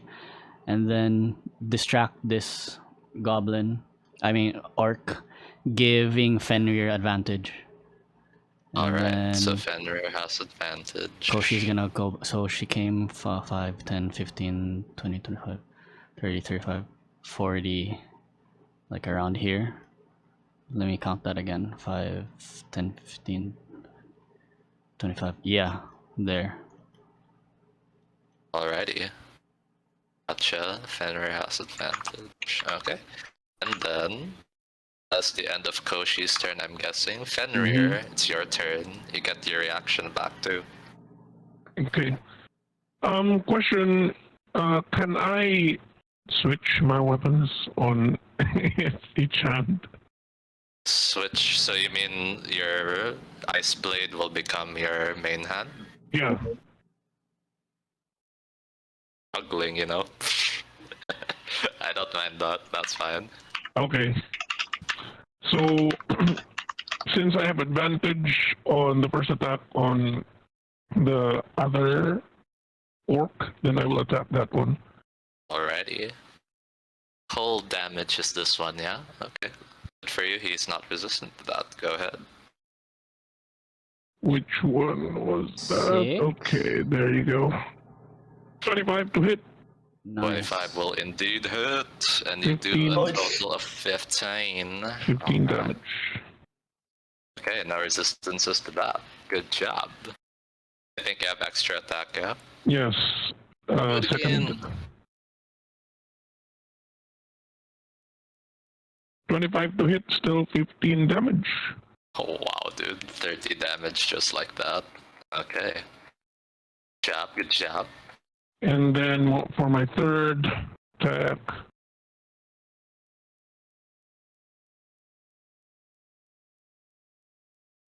$21 to hit, 13 damage. Oh, dude, you can do 3 attacks with your frost breath. That's Yeah. crazy. Oh shit. Okay. 21. You have extra attack too, dude? Or like how is this working? Two weapon fighting. One is a bonus action, I think.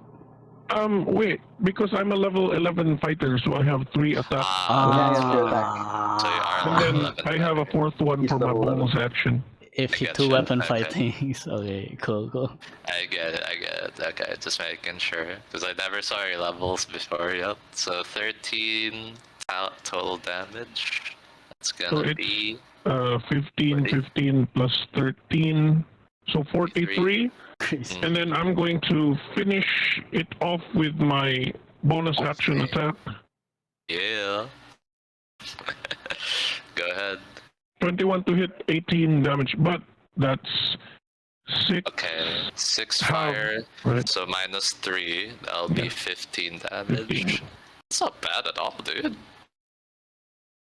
Dang, plus 15, that'll bring it to 58. Okay. In one turn, it looks like half the orc it used to be. I'm attacking the 40 damage orc already. This one. The fourth. Oh, okay, you're attacking Yeah. that one? Yeah. Ah, okay. So this one's back to 43.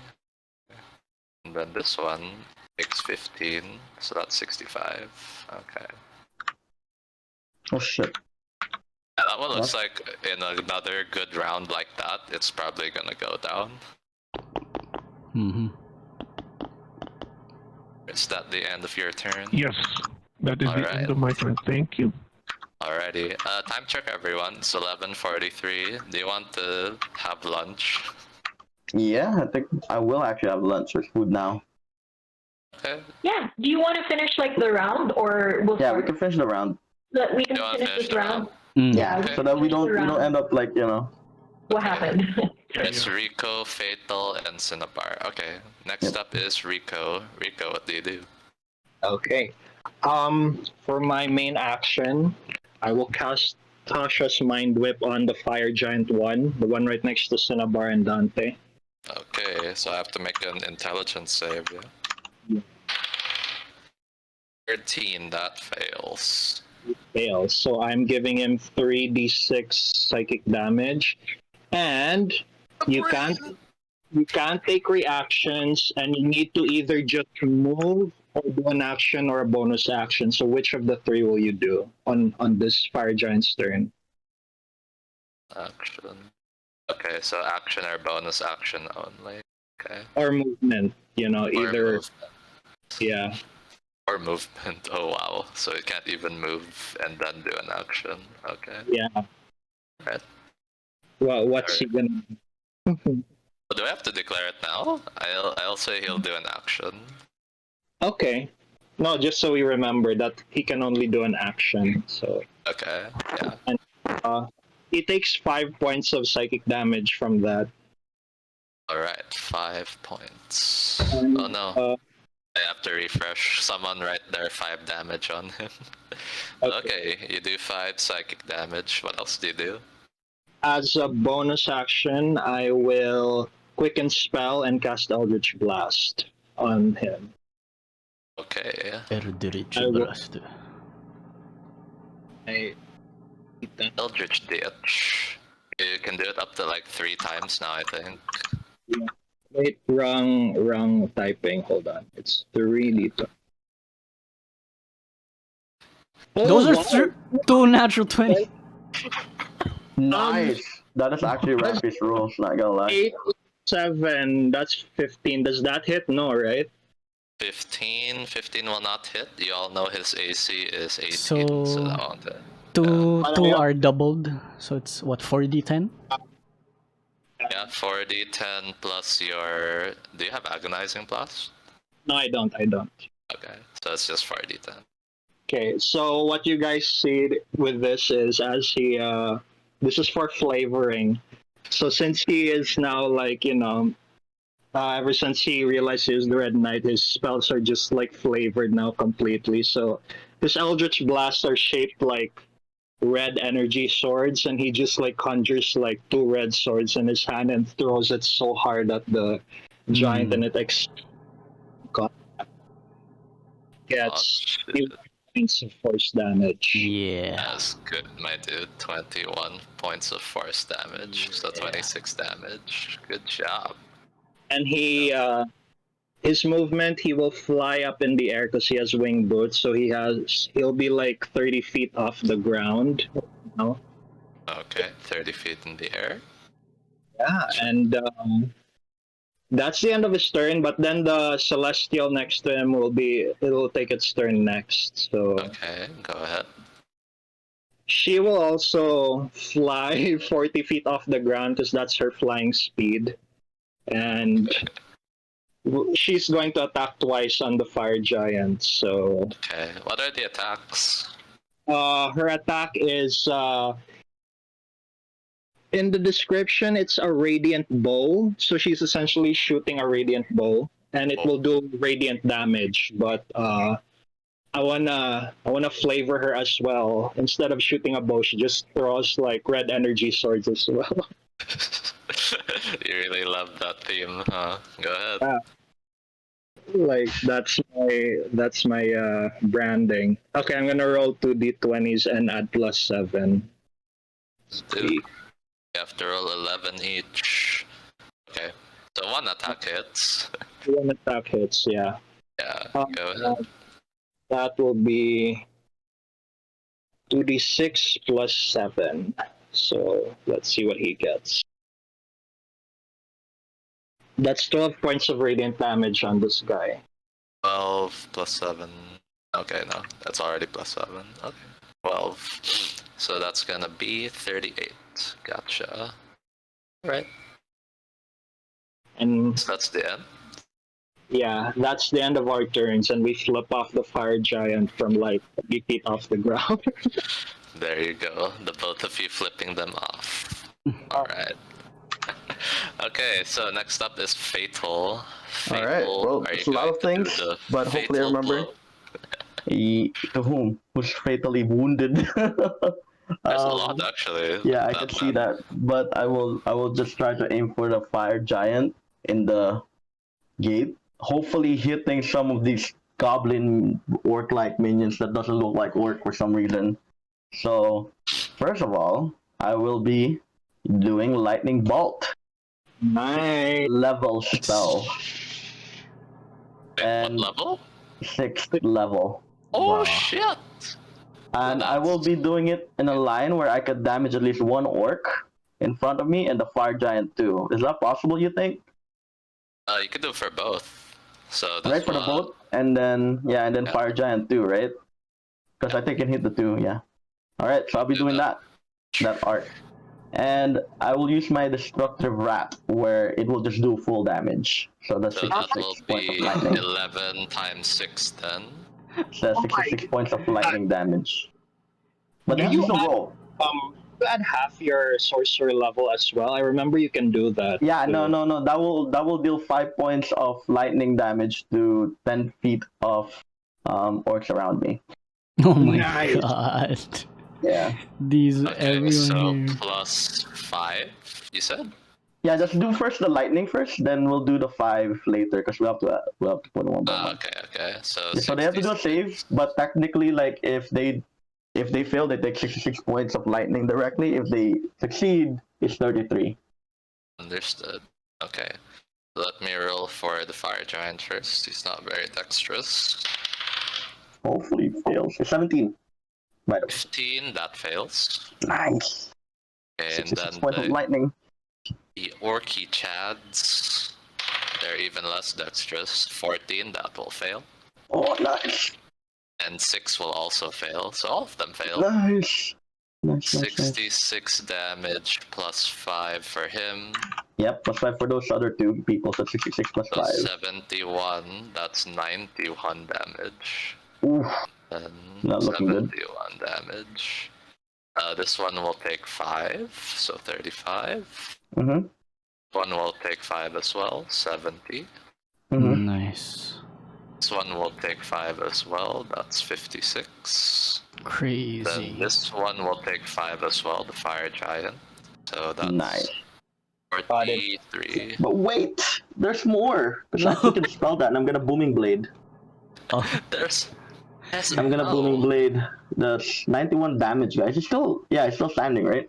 He's still standing, but not for long. crazy. All right, let's see if I hit first. I also have advantage. I will booming blade him. Wait, give me a second. Let me go to the rule. Okay, just 1d20 plus 8. Hopefully I hit, but I 22. 22 to hit, Mhm. that'll hit. All right. I think my booming blade is 2d8. 2d8. You booming blade with 8 a points. weapon, okay? Yeah. Do I add also the damage of my weapon? Or Yeah, you Yes. do. I do. Okay. Okay, so that's 8 plus 1d6. And how much is that? 4.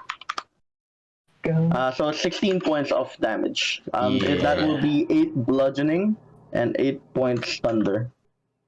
Alright, how do you want to kill this first orky boy? Alright, so I crackle lightning towards them, right? And it was blinding them. It blinded them for a second. And then when the fog and smoke clears, there's a dead orc directly in front of me. Like you didn't even see it. You didn't even say Yeah, it's It's just like flash of looking at- lightning. It just does that. You're as fast And as then lightning, man. I look at the other orcs around me. And I say, justice is relentless. Go Wow. back to your Oh, homes. Alright. Alright. That's the end of my turn. So, come to think of it, your lightning goes so far back that it actually fries a couple of other orcs as well. Nice. Although it did hit the Red Knight's wall, so I'm kind of sorry for that. I look back at Red Knight and I just whispers to him, "I'm sorry." Alright. Do you move at all or you're done, my I know. You think I want to move now? Okay. I'm where I want to be. Alrighty. You gain your reaction back and shield is down at the moment. Yeah, shield so is down there at the we moment. go. Yeah. Alright. Last but not least in the round, Cinnabar, what do you do?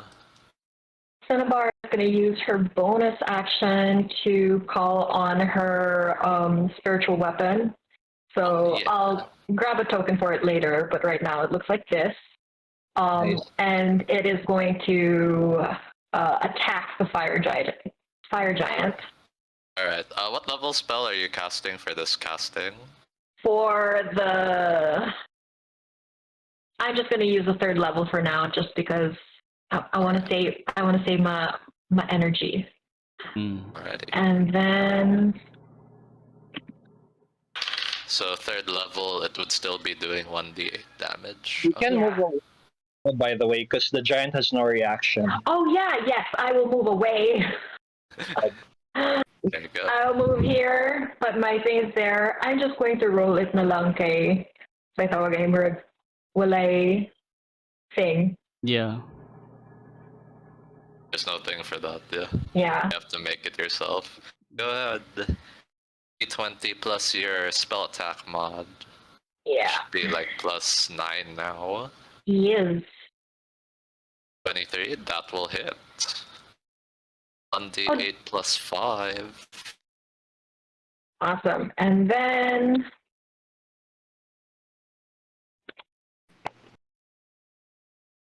11 damage for my spiritual weapon. There you go. That'll be 54.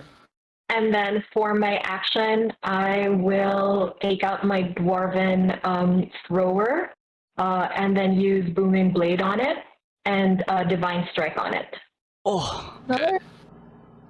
I'm assuming this was before you ran away, because like you're Yes. too far now. Oh That's no, my girl. my You just friggin' dwarven him. thrower Oh yeah, you can be thrown.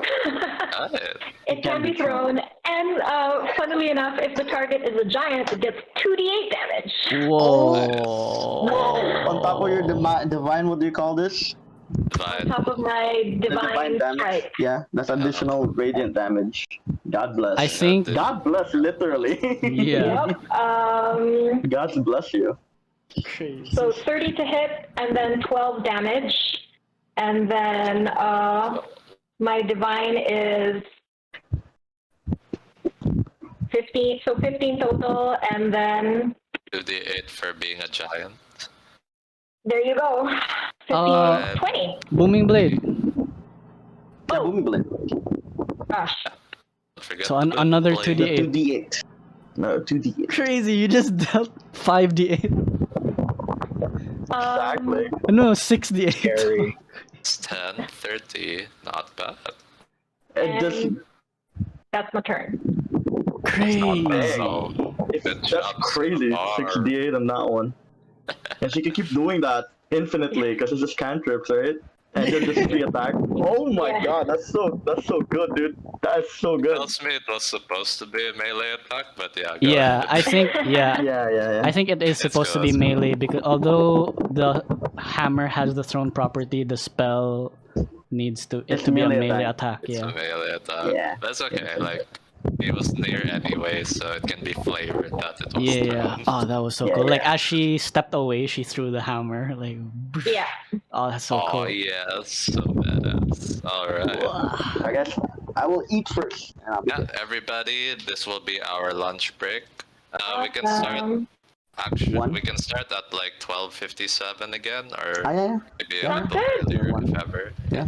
That's Okay. We can be later. Bye bye. Bye. Thanks, guys. Everyone. See you in a bit. See you Yeah, in a bit. lunch. Bye. Holy So- hammer. Oh my Wow. god, his orcs look beastly AF. Jesus. Eh? They look They are demonic. dude. lithic indeed. Yeah, they look demonic. Oh wait, so the fire giants have great swords? Yeah, they They have do. great Okay. swords. Cool. Got it. Okay, so while the DJ is getting the music, it is round 2 now, and we're going to start off with lithic orcs again. I just want to ask them, by the way, is there any signs of reinforcements coming in? There are, but then like they're being handled by everything else. They're being handled by the Kirin and Okay. your soldiers and your generals. So Alright, yeah. cool. Yeah. Okay. Thank you. It's a team effort. It's Yeah. a team effort. Alright, so next up we have. Okay, so. What was that? That's Giselle. Or Giselle there, so you gotta think about. I see. Alright, so these two that are around Fatal are gonna try, but probably fail to hit Fatal. So here we go. I mean, one of them hit. I'll let them hit this time. So your AC is 21, my dude. Static. Okay, Static. so that's going to be only one will hit. 25 Alright, to hit. I'll let him hit me. Okay. Which one hits? Is it the one with the 35 damage, or which one? It's the one that's with 35 damage. He hits with a great sword attack. Let's let him hit. Give him a chance. Give him a chance. It's a pity hit, you know. Yeah. That's going to be 7 points of slashing damage. You know, it'll be funny. I'm actually gonna deal more damage than him. I know. I If was I'm already gonna use expecting my, that. I'm gonna use my, what do you call this? Which one is it? The one that I deal 2d8 to someone that hits me. I realize I have to be hit, so that's why. Yeah, you do have to be hit for that. So that's Yeah. going to be the rebuke thing, yeah? Yeah, Wrath of the Storm. Wrath of the Storm. So you need to make a dexterity saving throw of 13. Of 13. Oh. Yep. Plus 1 to dex here. No, that fails. Alright, That's gonna 2d8 be damage. 2d8 damage. Go ahead. That's so fun if I deal more damage than him. Ah, no, I got 6. 6 lightning damage. Or thunder, but lightning. Something. Thunder but 6 lightning. thunder. So that's gonna be 41 damage to him. Okay. And then this one on your below. DM, by the way, that wasn't a react. Oh, it's a reaction. Okay. Sure. It's a reaction. It's a reaction. 7 damage. Alright. And then this devil orc, this devil looking orc or demon looking orc is gonna try to attack you. Okay, just one attack also. Another great sword will hit. Yeah, let me hit. There we go. That'll be 6 plus 4 slashing, so that's Plus 10 10. slashing damage. Okay, so that actually goes to my HP because I had 10 HP, and then this time a bit of blood just drawn and fatal. And then he just says, all that for a pint of blood. I always want to say that. That's the most badass Spanish code ever. Alright, so next up we have 70 damage orc. He's gonna be trying to hit Dante, but will probably fail this. I will We'll do this roll one mirror. by one. I'll do Yeah, mirror image. I need to roll my mirror image. Okay. Here Okay. we go. First one The bite attack first. will hit me. Okay, but I don't think it will hit you. 'cause My that's AC is just 20. 10 to hit. Okay, that Yeah, misses. that won't hit. Next Second one attack is a great sword. will still hit me. Will hit you. That's gonna be 23 to hit. I will spend a reaction to shield. Alright, you are shielded. 25 Yeah. AC. Okay. Third Then attack. it's going to use its last attack to try to hit you one last time. Still me. That's gonna be 9 to hit. Okay, miss. Alrighty. My mirror shield. image. Yeah, they're still up. That's so weird. It all hit you instead of the image. That's Right? okay. God. Alright, and then these two that are next to Fenrir will attack Fenrir. There we go. I can roll all these together. I don't think he's going to do So much click-clacking sounds. Yeah. clickety clack. Click, clack, clack, bitch. Oof, natural 1 on that. 19 plus. Oh, do you want to do repost on the natural 1? No. Okay, gotcha. Alright, so that's gonna be 26 to hit and 22 to hit. I will try to parry that 22. So I'll use my reaction. Alright, Uh, D10. So 19 plus 4, that would be 23. So it increases my AC to that. So that parries the 22. it increases increases AC and not reduces damage. How do we Oh, reduce no, damage? what was parry again? Oh, reduce Yeah. damage, din eh? It reduces damage. Ah, okay. Sige. Okay. Whatever so, damage, I'll reduce it. Alright. Plus my really dex, great, right? alright. Okay. Yeah. So 4 plus your dex, that's like 9 damage. Yes. Okay. Is your dex plus 5? Yes. Okay. So you're going to reduce from this. That's gonna be 8 plus 4, 12 minus 9, just 3. Holy crap, that's Okay. awesome. Dude. Okay, you only took 3 slashing damage from that, and then the bite attack is gonna be 1d8 plus 4. You take 8 piercing damage from the bite attack. Alright. Taken. So that was for that orky boy. And then last is the 43 damaged orc. Here we go. I have a 19 and a 20 to hit. Yeah, both will hit. Okay. So same thing, 1 bite and 1 slash here. So 8 plus 4, that's 12 slashing damage to you. Okay. And then 9 piercing damage to you from the bite. How's Fenrir looking? Yeah, I still have 88. I'm Okay. fine. Okay. But they're chipping. They're chipping away, man. Yeah. They're chipping us Chipping away. away, my dude. Alright.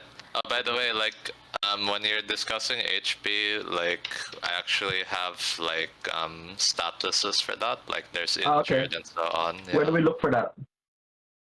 Mm, Is it in the...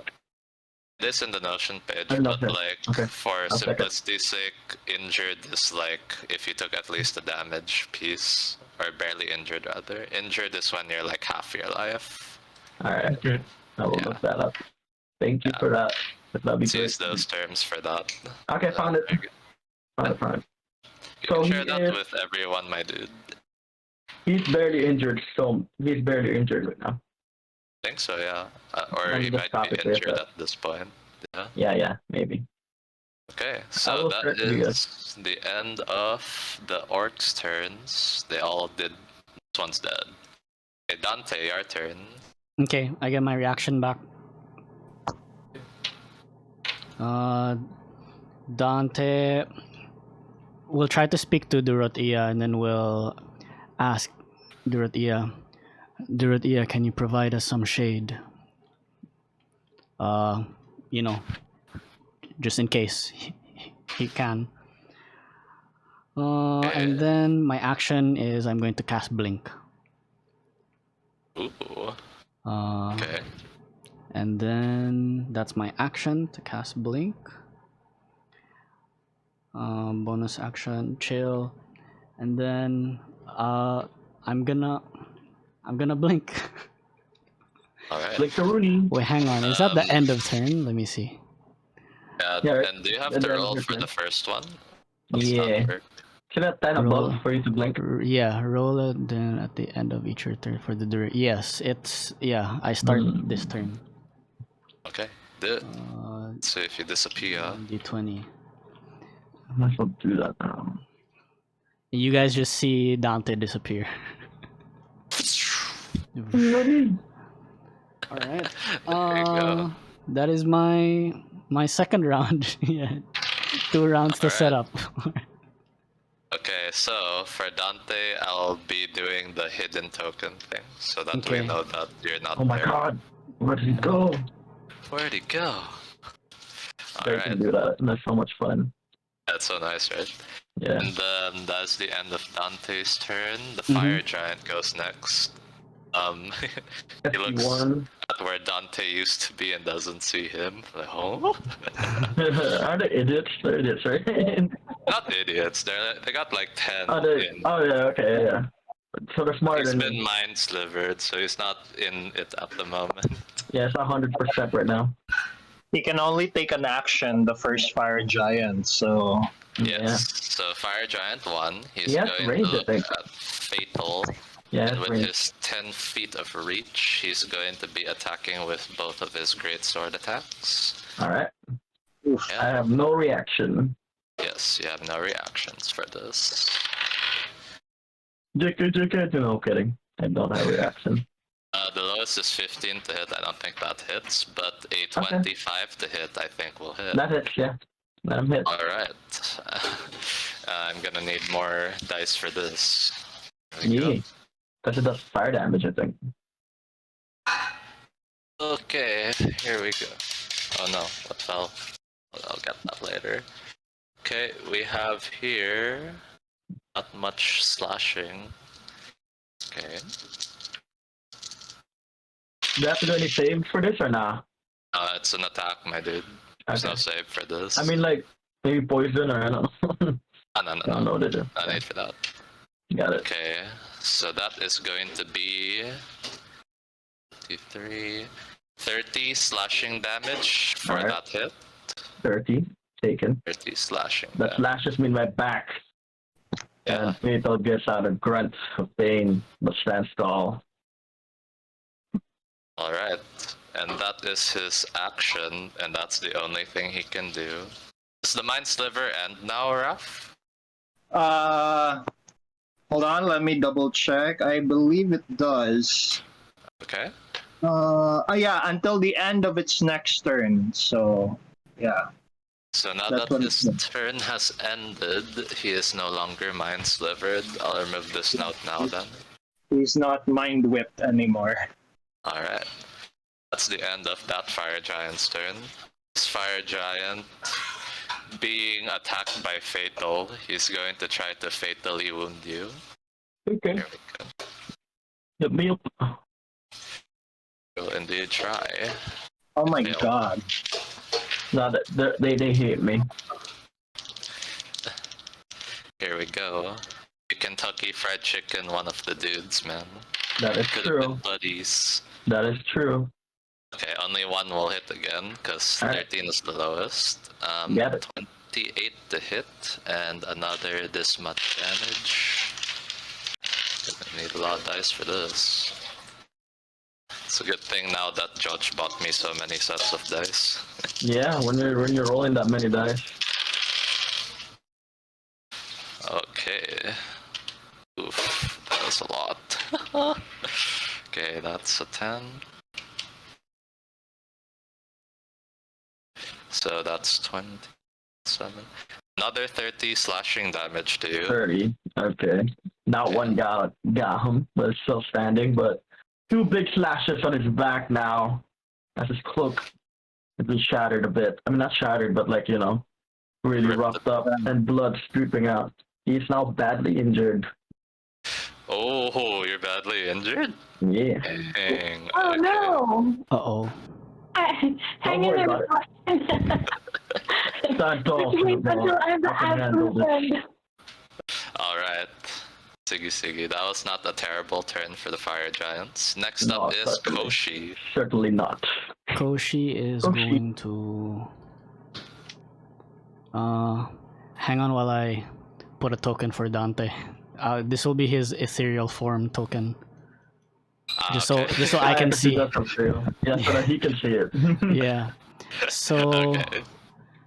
Koshi is Fatal's in trouble. Koshi's gonna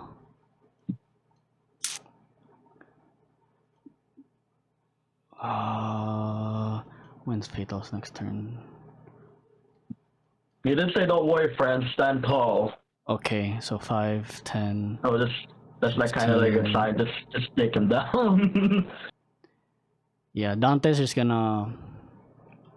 I mean, Koshi is just gonna distract or annoy this guy, give Dante advantage on Dante's Khen attack, and then Alrighty. fly back. Which one? The 70 damaged one? Frost Giant 1, Fire Giant Frost 1, Giant sorry. 2, 3, Okay. back, So he is distracted. back. Alright. And turn for Koshi. Okay. Got it. Next up in the round is Fenrir. Fenrir, what do you do? So he basically That's a good roll, Oh my boys. god. Oh, He Oh says, no. Super low. so he looks at the 70 damage, or the three orcs between surrounding him, and he says, I am the soul of fire and ice. You chose to fight. Prepare to die. nice. You did, And he man. will attack the 70 damaged one. Alright. You got an inspiration for that, by the way. You got to say the line. Yeah. Oh, yeah, boy. Do you want to use one of it now? Not yet. Okay, gotcha. Okay, go ahead and roll for attack. 23 to hit. I 23 will hit. use a superiority die to do disarming attack. Okay. I have to make a strength save then, yeah? There we go. Yes. 10, right? Surprisingly, they don't have an additional bonus to that. So Yeah, 5 that'll fail. And So he fail will- utterly. If he has a weapon, he drops it. Drops his great sword. Yes. And he takes 19 damage. 19 damage. Oof. Hold on, that brings him to 89. He looks like near death at this point. And I will attack him again. Alright. Frost. Oh, 11. That I'm assuming that doesn't hit. 11 to hit. Will not hit, Okay. unfortunately. I will just attack him again. 18 to hit. Ooh. 19 Wow, damage. You rolled the maximum damage. Ooh. Okay. So, how do you want to defeat this one? Yeah. I will do a spinning slash and freezing his neck and cutting it off. Oh, yeah. Nice. By the way, I do cleave optional roll for people who do over the damage of something. So, have 13 damage, you can transfer to someone else within 5 feet of you. Who do you want to Nice. transfer it to? I'll transfer it to the one who has 56. Gotcha. Man, that actually incentivizes like a martial class. Yeah. Exactly. Caring is caring. Yep. Alright, so that one took 69 damage from that. Nice. And for my final attack, I will shift my attack to the one who is damaged 69 damage. Ooh, And nice. Can I ever damage will. him? Let's leave it at 67. It's the last one to die. No, I'm kidding, dude. Just go. 18 to hit. 18 will hit. Okay. Half of 10 fire damage is 5. Yeah. So that's going to be 11 damage total for him. Yes. Brings him to 70, 80 damage. Yep. Nice. So that That's an will excellent be. turn. Can I use more superiority dice in one round? One You attack can than use one? as many as your Oh. attacks. Yeah, Okay. from what I can remember, you do more. per So attack. I'll just Counter attacking something. I'll just menacing attack that guy then. Okay. Go ahead and roll a d10, and I have to make a wisdom save, yeah? Yes. 4. So that's 15 damage to him. So he's up Okay. to 84. There you go. And he failed his wisdom save. What happens to it? He is frightened of me until my next turn. Okay, frightened of Fenrir. So your speech about the preparing to die, he's feeling it now. Yeah. It's like, oh Oh no! no. Alright. There you go, there you go. Right. Yeah, that's my turn. Okay. Thank you. Good turn. Good turn, Fenrir. Good turn. Next up we have Rico. Go ahead, Rico. Okay. I'm gonna I'm gonna move over here just for mobility's sake. No, not here, actually. No, over here. And from there, I will cast Tasha's Mind Whip on the 3rd level. That means I can hit. Instead of like raising the damage, it lets me target another creature. So I'm gonna cast it on both the fire giants this time. Alrighty. So please make an intelligence saving throw. Okay, they have no addition to that, so flat roll. That's a natural 20 for Fire Giant 1, Damn, lucky bastard. and a 17 for Fire Giant 2, so they both pass. Okay, that's fine. They still take half the damage of 3d6. Let's see. Alright. Hopefully this isn't low. Okay, they got 6 psychic damage. 6 psychic damage each, not bad. Yeah, for sharing. No additional effects, no? Yeah, they don't suffer any of the additional effects. And again, I shall quicken spell Eldritch Blast, and I will give it to Fire Giant 1.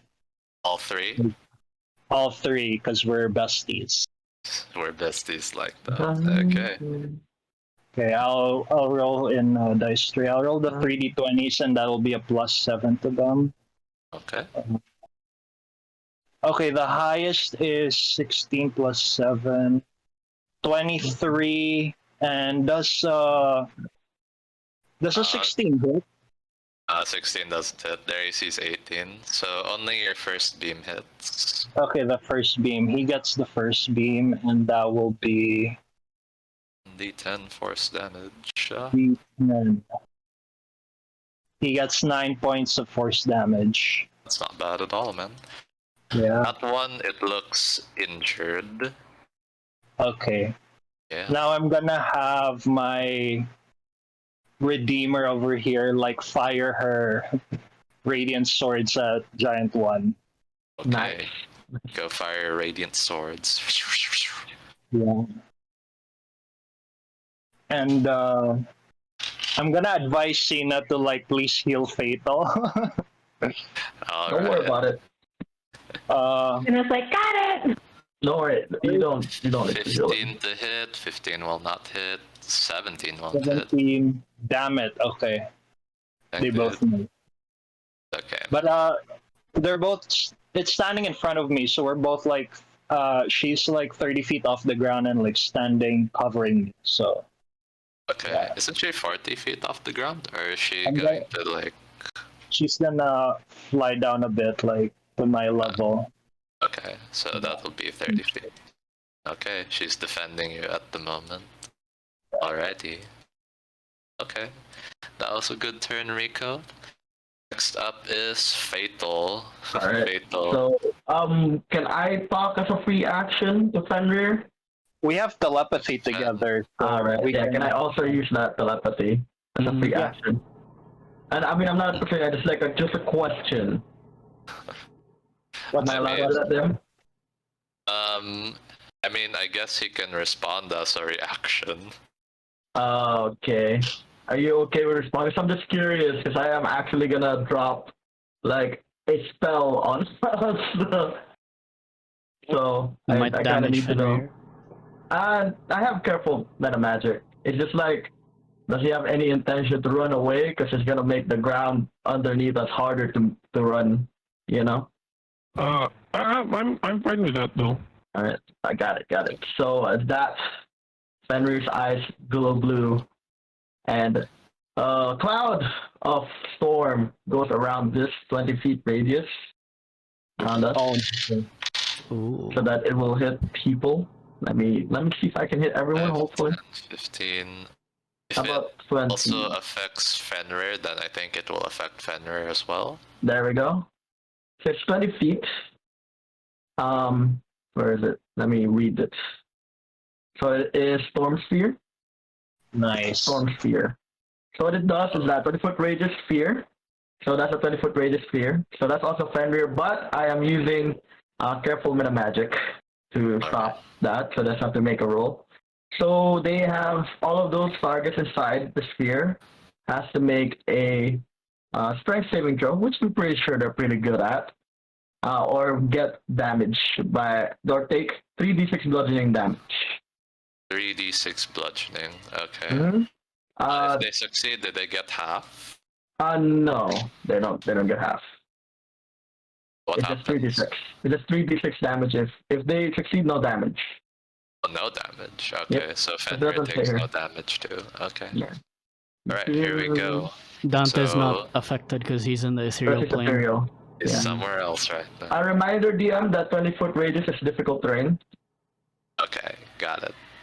So maybe put a note there, someone, if you can put a note. Yeah, that'll give me a second. If I'm minusing myself first. Okay, so the 41 damaged one fails. Alright, He takes 3d6. we will just, we'll just give like, Bit after. that's 12 damage for anyone that fails that. 12 damage for anyone who fails. Okay. Alright, and then 18 plus 4, I think that passes for the 71. Okay. The one with the long text, that's 13. That fails. Alright. Alright.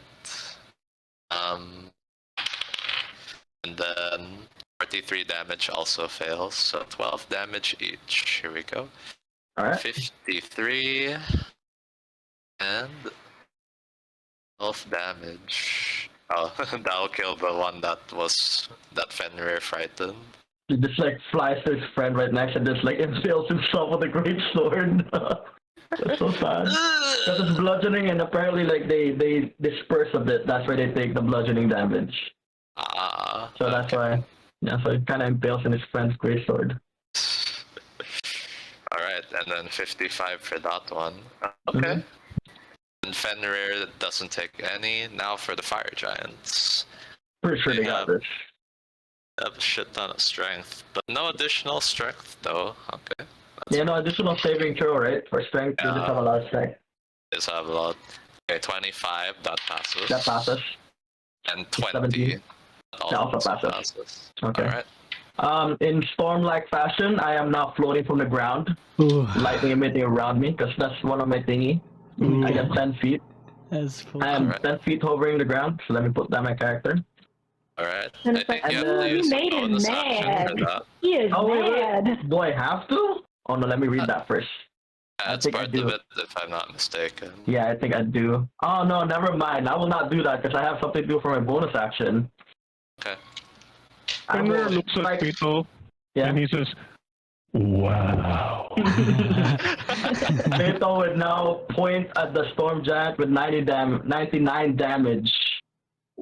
And in the clouds that surrounding us and Fenrir, lightning strikes him, and I will do a spell attack to hit him with lightning. Hit him with lightning. Yep, because I can do that for a bonus action now from the Storm sphere. storm sphere. Yeah, Storms. Okay, it's a bonus action from Storm Spear. Okay. yeah, and it's a concentration, by the way. So, oh wait, that's not 5. It's supposed to be 7.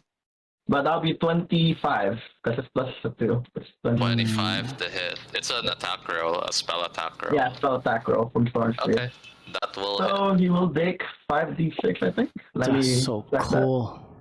That's so much damage, dude. Jeez. That. Yeah. 4d6. It's a higher level. It's a 4th level Ay, spell, so it's 5d6. wow. Casted, I think. Yeah. That is 14 points of lightning damage. Oh, dude, that's a lot of ones, but that's good though. Yeah. Well, you know me. I love them ones. Wait, what level did you cast it at? That is 4th Fourth level. 4th level. 4th Oh no, 5th level. level. 5th level, I mean. Okay, yeah, Okay. yeah, 5th level. Yeah, that's what it gives at the show. It's a 4th level spell. So 113 damage at the moment for this one, for Fire Giant 1. Mm-hmm. That's the Okay. end of Fatal's turn. Alright, I think he looks badly injured now. And I shout, I look at Fenrir and I look at everyone else around us as, let me remind you, you are stuck here with us. And you're not going anywhere. Oh shit. Alright. Can I hear Fenrir growl there? So, somewhere in the world, Van Helsing is just like, oh, so I just felt, I just felt something cool happen in the universe. Yeah. Alright, good job, Fatal. Is that the end of your turn? You're Yep. 10 feet from the I do have air. concentration now, so I gotta remind myself that. I will put a note on Okay, me. you're concentrating and you're 10 feet off the ground.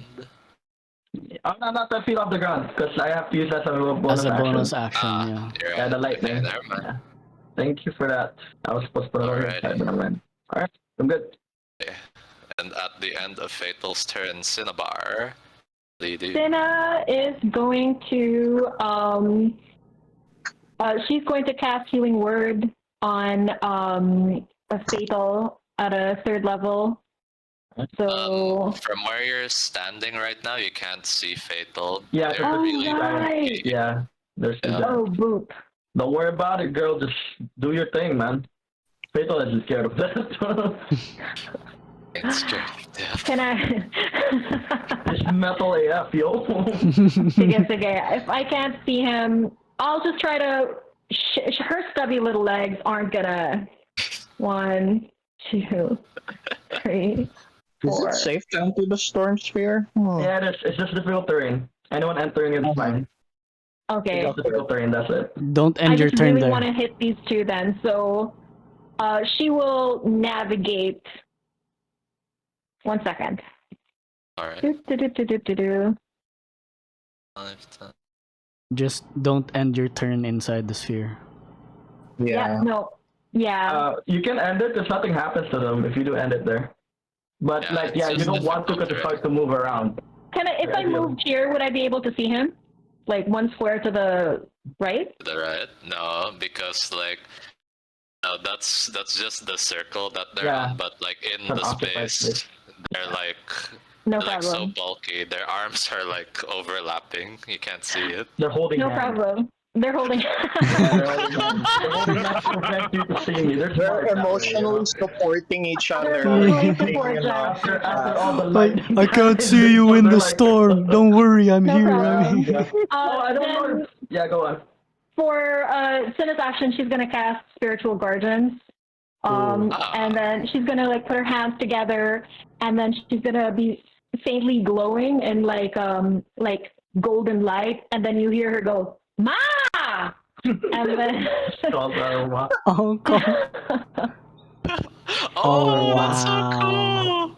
so Okay, wow. That is so so this nice. is 15 feet. Yeah. And then she's just Oh, wow. gonna try to get, what is it? She just wants to get one of them since she can't get Fire Giant 2. Whoa, how'd you do that? 15. Yeah, right? How does she do this? You can attach the spell things to the token. Oh my Oh. God. Sean. Wow, we learn things every day. The That is owl, awesome. owlbear queen. Exactly. So I kind of want to be. I think the spell token just won't reach it, but basically she's 15 feet away from this dude. Okay, understood. Maybe we can put the square here. There you go. Yeah, There. but she's 15 feet away, and then I think that's pretty much it for her because she cast a spell. She can't take any more bonus actions, so that's it for her. Oh wait, your spiritual weapon Spiritual didn't weapon. attack? Yeah, Oh right, my spiritual weapon. I forgot my baby. And my There you baby will whack. Alrighty. Boom, Whack. whack, boom. Spiritual weeping. Yeah, you'd have to make a custom command for Yeah, that. I keep I have to forgetting. make up something. It's cool. Don't worry I about it. keep forgetting. Oh, natural Critical! Go ahead and roll 2d8 plus your spellcasting Bro, modifier. we ain't clerics, bro. Just say. Crazy. We're just clerics by name. 13 damage. 13 damage, not bad at all. Man. 26 now. And then like her spiritual guardians are basically like, they look like really tough looking dwarven female warriors, but they also sound like dwarven pizzas, and they're like, look at this hair! It's like he's never heard it! And they're just like making pizza gossip. Oh god. Gossiping guardians. I heard that these stones were made from the ancient era. You don't say. You don't. So they're just making Chica while they're like circling. Well, they're like turning around and shit. That's so cute. Man. Okay, that's a good one. Alright. Great turn, Cinnabar. Alright, it is round 3 now. Okay. Okay, so, Lithic Orcs. 3 of them are dead, holy shit. Yep. But, they have not faltered. They're gonna continue. Alright, so Fatal, you still have your reaction, so Yeah. remember that. I have that in mind. Alright, so 53 damage. Orc is gonna try to hit you with all 3 of its attacks. Hell yeah. But I don't think any of it will hit. The best is like 18. That won't even Yeah. reach. He didn't even. Right. Fatal didn't even look at him. Didn't even look at him. He just kind of just like put his shield on the side and just let it take the hit. Ting, ting. Insignificant. Insignificant. Alright, next up is the 71 damage one. That is. Oh! The crit. Natural. That's crit. Oh, okay, it's fine. I'll take it. There's no point shielding that. There's Is there no another point hit? shielding that. Is there another hit? There's just one hit. No, that's the only one that Alright, did. I'll take it. You'll take it. That's a 46, my dude. Here we go. jeez. Well, if you roll full, then yeah, that's a little bit of a problem. But Okay, that's there's fine. 1-1. That's 2 2s, so that's Yeah. 5. Yeah, that's Plus fine. 4, 9, plus 4, 13. 13 Alright, slashing. that's fine. That's fine. That's fine. Not the worst thing in the world. Yeah, not the worst thing. Alright, you have to make a concentration check. Yeah, that's 13 damage, right? Yeah, so you just gotta roll a 10. 10. Yep. And I am a warcaster. Hell yeah. And I So have the a bar is also concentrating, that's right. Alright, I pass. That's alrighty. Here you go. So yeah, you maintain concentration on the sphere. Mhm. And that's the end of 71 damage, dude's turn. Next up is Fenrir. You only got 1 more to worry about, so here we go. Round of We have some Fenrir. Fenrir. The best that was is still 18. Does that hit? No, it doesn't. Oh shit. Okay, so none of these hit then. Do you want to repost that or not? No. Okay, gotcha. Thank you. Alright, so that's the end of the Orcs' turns. Dante, you come back from Rico. the Wait. ethereal So plane. yeah, let me You can choose, right? Where you wanna go back? Can I clarify again? Yeah, 10 feet. 10 feet away from where I disappeared. Can I clarify again the storm sphere thing? I can end my turn here. Yeah, you're not gonna take any damage. How Let me come? reread it, okay? I'm gonna reread it. See, I need. Yeah, it's just the bludgeoning damage that's like in the beginning. And then you just get inside creatures within the 30 feet of the sphere have disadvantage in wisdom. And that's it, aside from the difficult terrain. I think if I end my turn there, I need to make a strength saving throw or take 2d6 bludgeoning. Still? The Yes. sphere, each creature in the sphere when it appears, or if you end the turn, that is true. Yeah, I didn't yeah. miss that part. Oh, Yeah. yeah, and your turn there. Yeah, Yeah. so Fenrir will have to do that. Fenrir will do From earlier. Oh, okay. Can you do that then? Actually, no, because Fatal, There didn't you do this last? Apple meta magic, right? Okay, hold on. What level spell is Storm Sphere? It's level What level? 4. Sphere space. You can use a bonus action. What happened? What's up? No, the 2d6 isn't ongoing. Wait, It's not ongoing? it's not Sphere ongoing. remains Because if you for end your turn there, when it appears or that ends its turn there. You're right, or ends its turn there. yeah, Okay, so there's that. That's fine, save. So do I roll Okay. 3d6? So hold on. Fenrir is going to have to make a strength save, and then also the orcs because they didn't do that yet. Yeah, okay. Because I thought it was just a start, so that's my bad. So the Yeah, overall it's my damage. bad. No, but What didn't was it? didn't Fatal do like careful meta magic on Careful, Fenrir? Metamagic. But isn't that the one time? That's just one instance. Yeah, it's just the one time when you Yeah, cast it. Fenrir Yeah, hasn't Go on forever. Fenrir hasn't taken his turn yet, so he hasn't technically hasn't yet. ended his turn Okay. there yet. Yeah, but for the rest, that'll be for anyone that failed the bludgeon, that'll be 11 points of damage. Yeah, Okay. these orcs. Yeah, That's a natural one. So I'll that's be back, boys. Okay, just give me a second. Okay. Alright. 64. And then the 71, that's a fail. It's going to be 11, you said, right? 82. Hmm. Then 55. That's probably a pass. 20. So he doesn't take any damage. Hmm. There you go. Okay. Alright, thanks for clarifying that, Wayne. Cool. Resolved. Resolved. So Dante Right. is going to appear not there. He is going to appear outside of the storm sphere here. These guys are huge, so 15 by 15. 15 by 15. Got it. I'm considered out of the sphere here. I'll allow it. Your body's not half covered by it. Okay. So he's there, he's out, looking over at the thing that's happening inside. It's crazy. And then he looks over at Koshi and then he says, "Time to join the fight, don't you think?" And then he moves his cane to his offhand and then he starts his incantation while extending his hand onto the ground. And then he says, what does he say? He says, "Kangit-ngit paminawa ang ako ang kinahanglan, pahulam sa imuhang dulom na kampilan." And then shadows will form around him and then they rise like a black ink and then they go up to meet his hand and then as he grasps it, it solidifies into a shadow blade. So that is Awesome. his bonus action.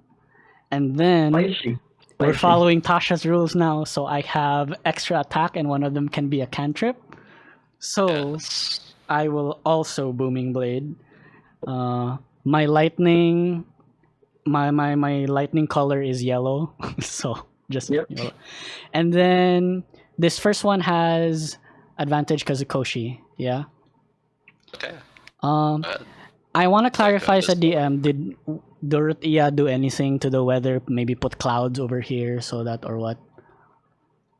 Unfortunately, the area was like a while ago, so Okay. Dorothea responds now like, unfortunately, I can't. Okay, sure. So it's bright light out? It's bright light out right now. Sige. I'll just rely on the advantage given to me by Koshi. So I'm gonna do that now.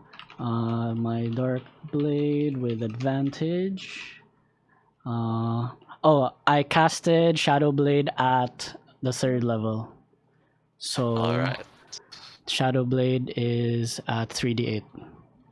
88. Gotcha. Okay. Alright, advantage. First attack. 21 to hit. 12 damage. 21 And to that's hit. boomed as well. Okay. Boomed. 21 will hit, by the way, yeah. Boom is, what was it? Crackling. Spark. Better get my calculator ready. And then I'm going to use a superiority die to... Nice. I can't trip huge, no? No, I don't I think you will... That'd be so funny. I will disarm. can. Okay. So please have him make me a strength saving throw. DC 15. That's gonna be 18. Okay, it's okay. I just want to add the superiority. Oops. Oof. So that is 12, 13, 25, 26 damage 26. on that Uh-huh. on my first hit. Right. Extra attack. Gotcha. Extra tick. Without booming blade anymore. Oh, sorry. Not supposed to be a crit. Can we? I mean, not supposed to be advantage. Okay, not advantage. Yeah. Reroll it. Yeah. Okay. 16. I think that misses. The No. hit will Yes, not. 18. Yeah. Yes, yes, 18. Okay. Yeah, that's my attack, extra attack. I shadow bladed. That's it for me. I'm going to roll my blink. Okay. I do not blink. Wait. Before you do that, Oh, though. no. Before you do that, Mm-hmm. you do notice that this one's near death. So I'm saying that because you might want to action surge. I do not want to action surge. Gotcha. All right. You do not blink too. All right. Yeah. That's the end of your turn. You're also concentrating now, aren't you? Yes, with the shadow blade. With a blink. Oh, yeah. The blink doesn't have concentration. Mm-hmm. Alright. Nor the mirror image. What is this? Dang. What is I this realized white circle on me? Oh, that one I put that because of mirror image. Ah, okay. Thanks. Visual cue for me. Alright, so the fire giants are next. This fire giant sees that you reappeared. Fire giant needs to Spiritual. yeah. get hit by my spiritual sergeant. Gossiping So- guard wings. Go natural 1. So Oh do yeah! damage. 16 radiant damage. 16. Well, I that rolled did. nat 1. This is 158, right? Yeah, you're right, dude. From what Fenrir found out. 168, Yeah, Fenrir found out about that. 168 total damage, so it was about to strike you, but then the dwarven titas were like Dwarven Titas. Oh god, that's perfect. That's perfect. Mwah, perfect. They slapped him around. Yeah, they just Slap slap him him around. around. He died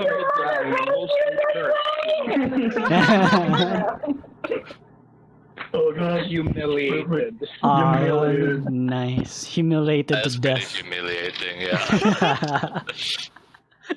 Alright.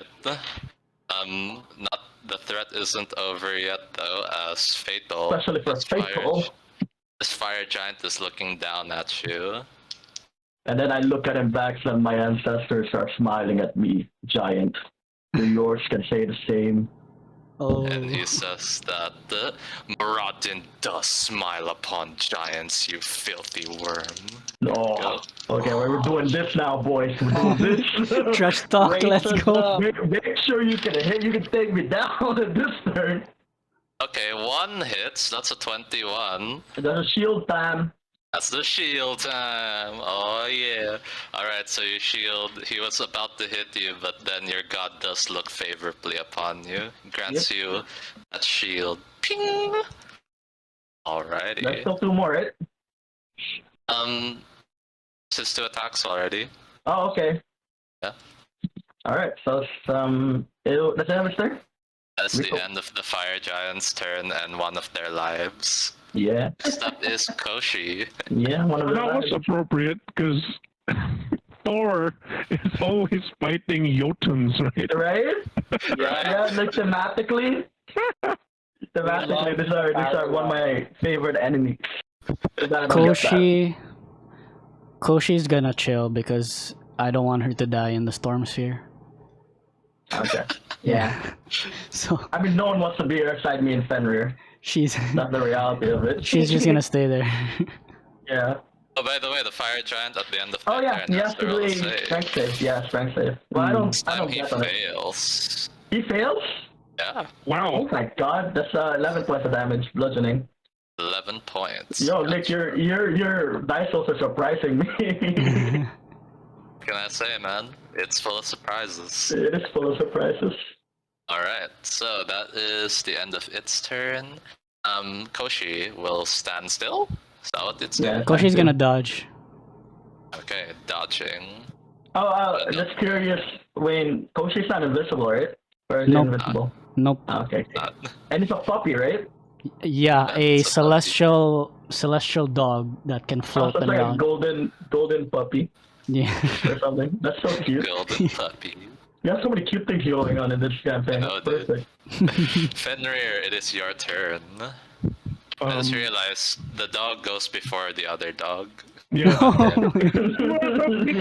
wow. It's a big dog. and small dog. Some small dog, big dog action. Yeah.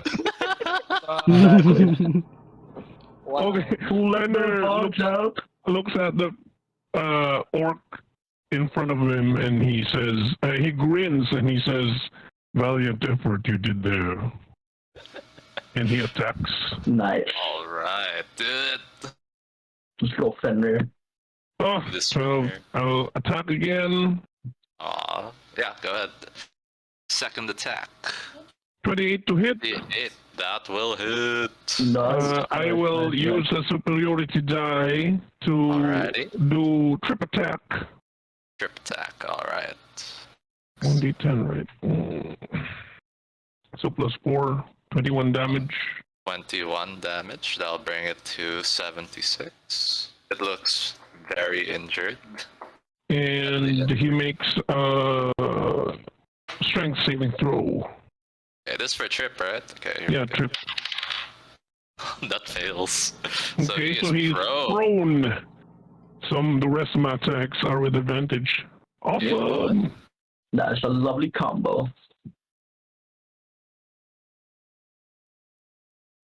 28 to hit. Oh, nice. 16 Alright. damage. 16 damage. Do you want to add another superiority to that? No, I'm going to hit him again with my last. Alright. Yeah. 16, right? So Yes. that's 76 plus 16. 92. Oof, almost there. Okay. Hopefully. 27 to hit. Nice.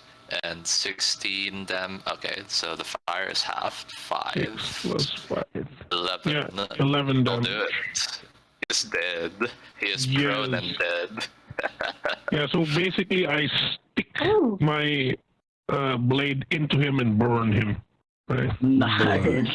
Nice. And he burns Burn. into cinders. Yo, Fenrir, you wanna start a band together? So I'm By the wondering, way, so I have to step away from this sphere so I won't get Yeah. hit by it, right? Yeah. At the end of It's your turn. difficult terrain, so I'll just move You're 2 able to right, yeah. here, there. 5 and 15. Okay, you spent Yeah. 15 feet of movement to get Yes. out of there. Alright. Alright. And I will end my turn there. Thank you. That was a great turn. Alright, next up is Rico Bishop. You didn't have a great turn last turn, but now's your chance. Yeah. Yeah, I believe in you, Rico. I'm gonna fly over here, and can I see the second fire giant into the storm sphere? Yeah, you can. It's not obscured, is it? It's not obscured, no, it's not. It's just difficult terrain. Okay. They do have disadvantage in perception hearing. Check Oh, okay. the people inside. Okay. Well, So it's just rock music playing around inside, that's a problem.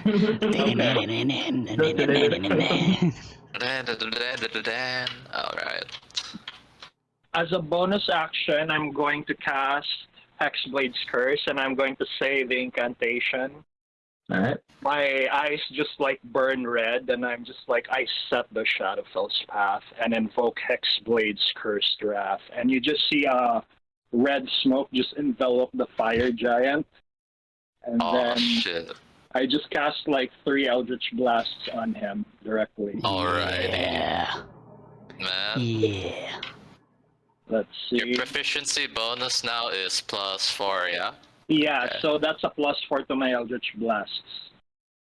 There we go. And let's see.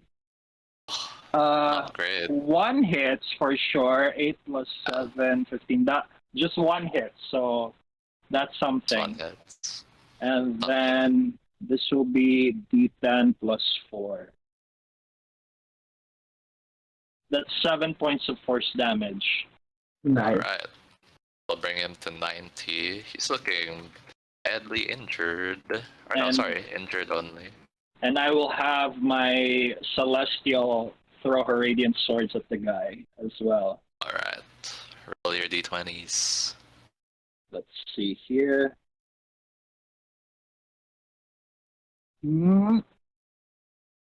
Okay, that one hit, 19.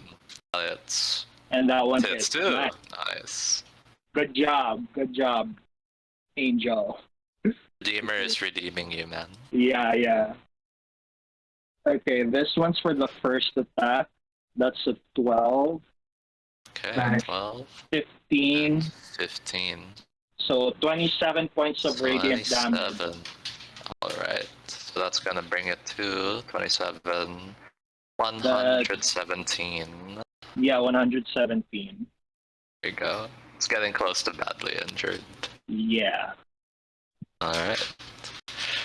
Okay, is that the end of your turn, Rico Bishop? Yep. That is the end of my Okay. turn. Fatal, you're still alive, dude. Yep. Fatal's What gonna do you do? stand there, man, and he will just growl at this giant and raise his mace up in the sky as I use one of my properties of my Mace of Lightning and Thunder. And Oh shit, lightning which one? strike him. Lightning strike. What? So it's like it's technically a what do you call this? It's technically a lightning bolt. So he has to make a dexterity saving throw 17. Alright, DC 17, here we go. So I can't use this until the next dawn. I have 5 more. I have 4 more properties that I can use. Yeah, you do. Yeah. It's not gonna succeed. 28 points of lightning damage.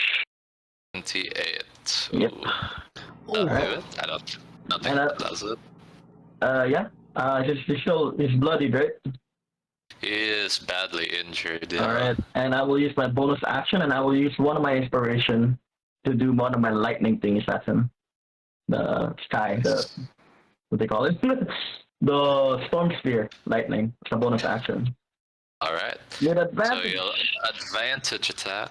Yeah, might as well use it now. That would be a 22, I think. Yeah, 22. I'll That it? Alright. Let's see. go what ahead it and is. roll 5d6. Yes. I'll probably do the job. 18. Oh my Oh, I don't feel it's enough. 18 points of damage. That's just enough. Oh, no. 163, dude. Yeah, boy. So lightning in my mace, strike it down on him, and then all of a sudden he thought he was safe. Lightning right on top of his face. Yeah. Yeah, he boastingly said, "Was that all?"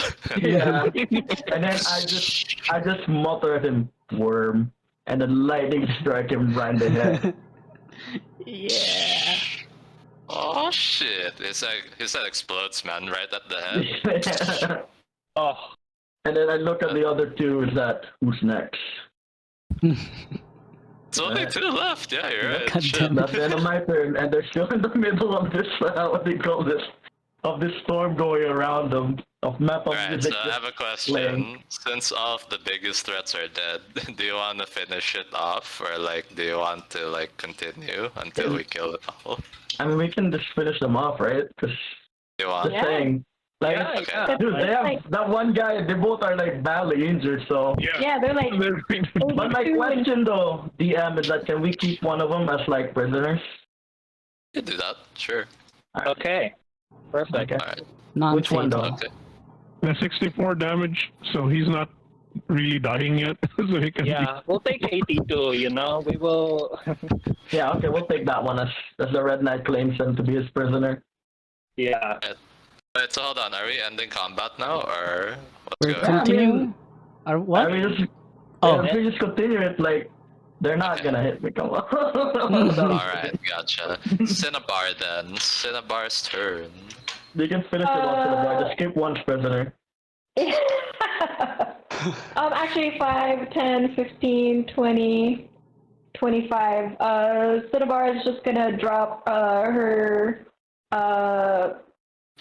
no, she's gonna heal you, Fatal. So she is going to cast a healing word on you. You still Thanks, can't bro. see, no? She gets. She She can, can. she Ah, can. okay, can. okay. Can. Ah, Yeah, Catalina. it was Just the humanoids. Yeah, it was they're just humanoids. the holding hand Giants. Giants. The giants holding hand. They died holding hands together. Come on. Okay. Oh no, I was gonna say I'll roll it manually, but she she basically casts healing word. I'll roll that in a bit. And then she's just going to cast Toll the Dead on, who are we saving? 82, no? Yeah, just save either one. Okay, all right. Then she's going to, let me see. Oh, I have to roll a wisdom save, don't I? Yeah, Toll the Yeah. Dead. Toll the Dead. 1. All Poor right. guy. That's a 3d12, right? Yeah, It dude, is that's a 3d12. Holy shit. 3d12. Go ahead. Oh shit! I rolled a nat 1. 9 damage. Oh, Womp womp. That's Womp fine. womp. Alright, so from 64, that will be 6 plus 3, 73. Yeah, I'll roll your. I'll just message you your healing word thing. I can stop me here. Alrighty. It's fine. Yeah, anytime. It's okay. It's Alrighty. 8 heal, diba? Naka. No, I was gonna upcast it. Okay. That's gonna outcast it. Yeah. Yeah. Alright, what's next? 14. Alright, thank you very much. 14. Wow. Alright, next up are the Orky boys. It's round 4 now. Okay. Come on, man. Oh, these orcs, they're gonna try. They're Yeah, gonna try, might but well, probably right? fail. Yeah. I mean, I'm just shielded anyway, even if they're gonna hit. You already shielded, I think? Yeah. Oh yeah, I'm sure it's not my turn yet. Yeah. So 73 first. No, none of them hit. And then 82. Oh no, that fell out. Uh-oh. Does that count? That's like the natural 20. Of course it doesn't count, dude. Okay. 17 plus 7. Ooh, that's gonna hit. 24. No, that one did. Oh, okay. 24. Close enough, because it's 26. But this one I think will. So 19 plus Yeah. 7, that's 26. That just hit Add me. out. And dude, that's a great sword attack. Let's see. Yeah, I'm just gonna take it, bro. Maybe we're gonna grab That's, it. you're probably just gonna take it. That's gonna be 7 plus 4, 11 slashing. That's not even the healing word. So I That just ain't like, even the healing word. I just take it right on my shoulder and keep staring him down. Gotcha. Alright. Okay, that is the end of their turn. Dante, your turn.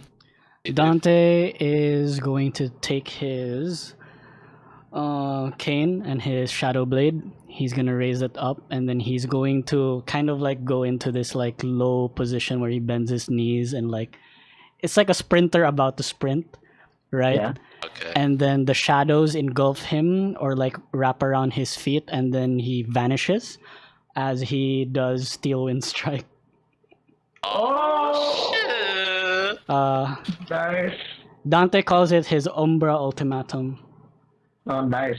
It's 27 to hit. Oh, Uh, shit. 27 to hit on this first guy first. 73. Okay. Do you kill him or leave him Non-fatal. to be All of unconscious? Dante's attacks are non-fatal. Nice, nice. Okay, unconscious. And then Nice. the next one for the other one, 82. 14, I think that misses, unfortunately. 14 will hit. Oh, wow. So 29 damage to that guy too. And he is unconscious. And then Alright.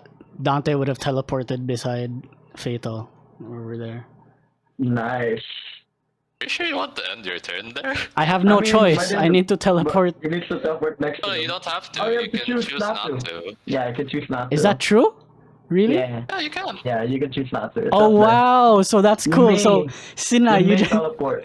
Cinna, yeah. you just see like beside Dante go down, and then Yeah. and then he's in the same area, and then he just stands back up, and then these two guys just fall. You guys got knocked out. He just got knocked out somehow. Alright. In the blink of an eye. Oh my There god, you go. ninja. There you go. Wow. I mean, it almost looked as though Fatal is the one who did that, but like, you're pretty sure it's Dante. Yeah, because I didn't do anything yet.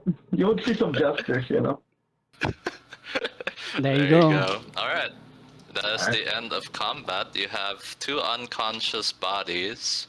So, I mean, we won't roleplay the whole 1 hour that the skirmish is going on, but Yeah, basically yeah. you continue fighting for a whole hour, like non-stop fighting, because it's a lot of orcs. But it's easier now because we got the giants. Yeah, I mean, there were still a couple of giants here and there, but then, like, you know, you handle 2 giants no problem. And you're not even half of your resources, I think, so No, no not for problem. me. Health-wise, yeah, half, but everything else, nah. So, yep. After an hour of battle, there's still a lot of dead on your side, but also a lot of dead on the orc side, and they Fuck. start to rout the hell out of there. Mm-hmm. Yeah, they're disorderly retreating from here. Right. So, I mean, we can play victory music now, because you guys are the victors. Final Fantasy. Wait, There you go. I have a question, DM. How many dead are on our side? On your side, so there must be at least several tens, maybe not hundreds, because like the Rotia was able to keep most of you alive, especially the stronger people. Okay. So you lost probably like 15 people. Some of them were like your generals. They were defending everyone else. So, Is it possible for me, because I have like 2 material components for Revivify, and then I plan like, can I twin spell Revivify and like revive at least like 4 dead people? Is that possible? Sure, so you'll do for both castings. Yeah. Okay. I guess you're gonna be revivifying the 4 most powerful people. Yes, yes. The When you ones twin I- when you twin something with a material component, do you still need double the material component? Oh. I'll rule it as you don't need to supply 2 of it. Yeah, Okay. Sorcerer's Man breaking the game. Yeah. Dante His hates money. Dante just hates it. What? Those are against the rules. Cinna will try to revivify anyone that she can to sort of like help. Nice, Okay. nice. How much? Yeah. So there's like How much? 11 casualties as of now, and then how much can you Then revive? Cinnabar is going to be reviving how many? I can revive 2. Okay. Revive 2. I mean, where are you getting the components from, though? What do you get from Rico? Oh no, I don't. I have like for those 2 were like from last season, so yeah. Oh. Tell you Cinnabar, I what, don't think you start with that. Oh, I do not start with that. Yeah, sorry. Retcon. It's okay. It's okay. Let's go. But if you You know. give me a diamond, I can use my artisan's feature to replicate it later on. Ooh. Ooh. Wow. I have to mention that Cinnabar has like majorly chunky Kita jewelry, but it's like real diamonds and shit. Yeah. Oh, there you go. We can Alright. we can do that next time because we can only revive people who died for like a minute with the Yeah. Yeah, she can't revive anyone now. She doesn't have diamonds. Yeah. Alright. Okay. No, wait, Raffe. So Rico, he wouldn't be able to do Revivify on on those Okay, guys. maybe during the battle. Okay, in that Okay. case you could. Okay, during the battle. Okay. During the battle you could have reduced 4 casualties because of Revivifying. There we go. There you go. I Okay. care about my So- followers. It's like Yeah. But you care about some more than others, unfortunately. that is That's true. just I how it am is. I am only human still. Alright, so 11 casualties total, which is not bad, all things Yeah. considered. Yeah. Alright, Uh, and you kind of like lick your wounds, like trying to gather all of the dead, gather all of the injured. yeah. Dorothea kind of like speeding up the healing process for some of the more fatally wounded ones. I actually go to him and tell him, like, thank you so much for aiding, and now I I owe you a favor now because I summoned you directly from your home. So whatever you need, just tell me, and I will do And it. he does say, well then, Bishop, I do have something I need you to do. Oh, Perhaps it shall be another time. okay. Okay, But thank you. for now, I will let you know this.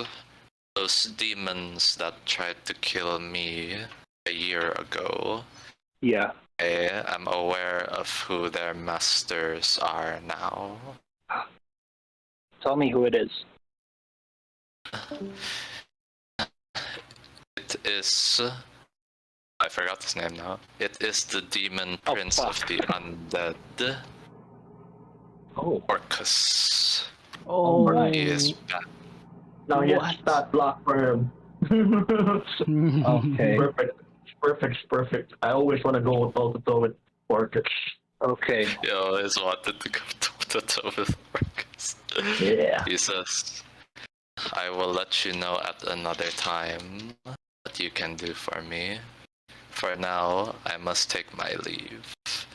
And Alright. I think it's at this point that the planar binding or the planar ally spell will end, and so he Yeah. returns back. Yeah. Okay. Alright. So, yeah. You can still communicate with him about that more later. For now, you have more pressing things to worry about. So, Yeah. the evening of that battle, all of you are kind of celebrating that most of you are alive, also honoring the dead, the 11 dead people. Yes. And yeah, we can roleplay this for a bit. So Okay. you all are in the Citadel's dining hall, where all hundreds of you are eating. Some of you kind of have to eat elsewhere, because despite how big the dining table in the main area is, it can't fit everyone. It's okay, we're in the courtyard as well for those who can't fit in the room. Exactly. I'll be hanging out with my boy Fenrir because we were out there in the grime and blood and dirt. We were there, just two of us together fighting To all be those told. things, right?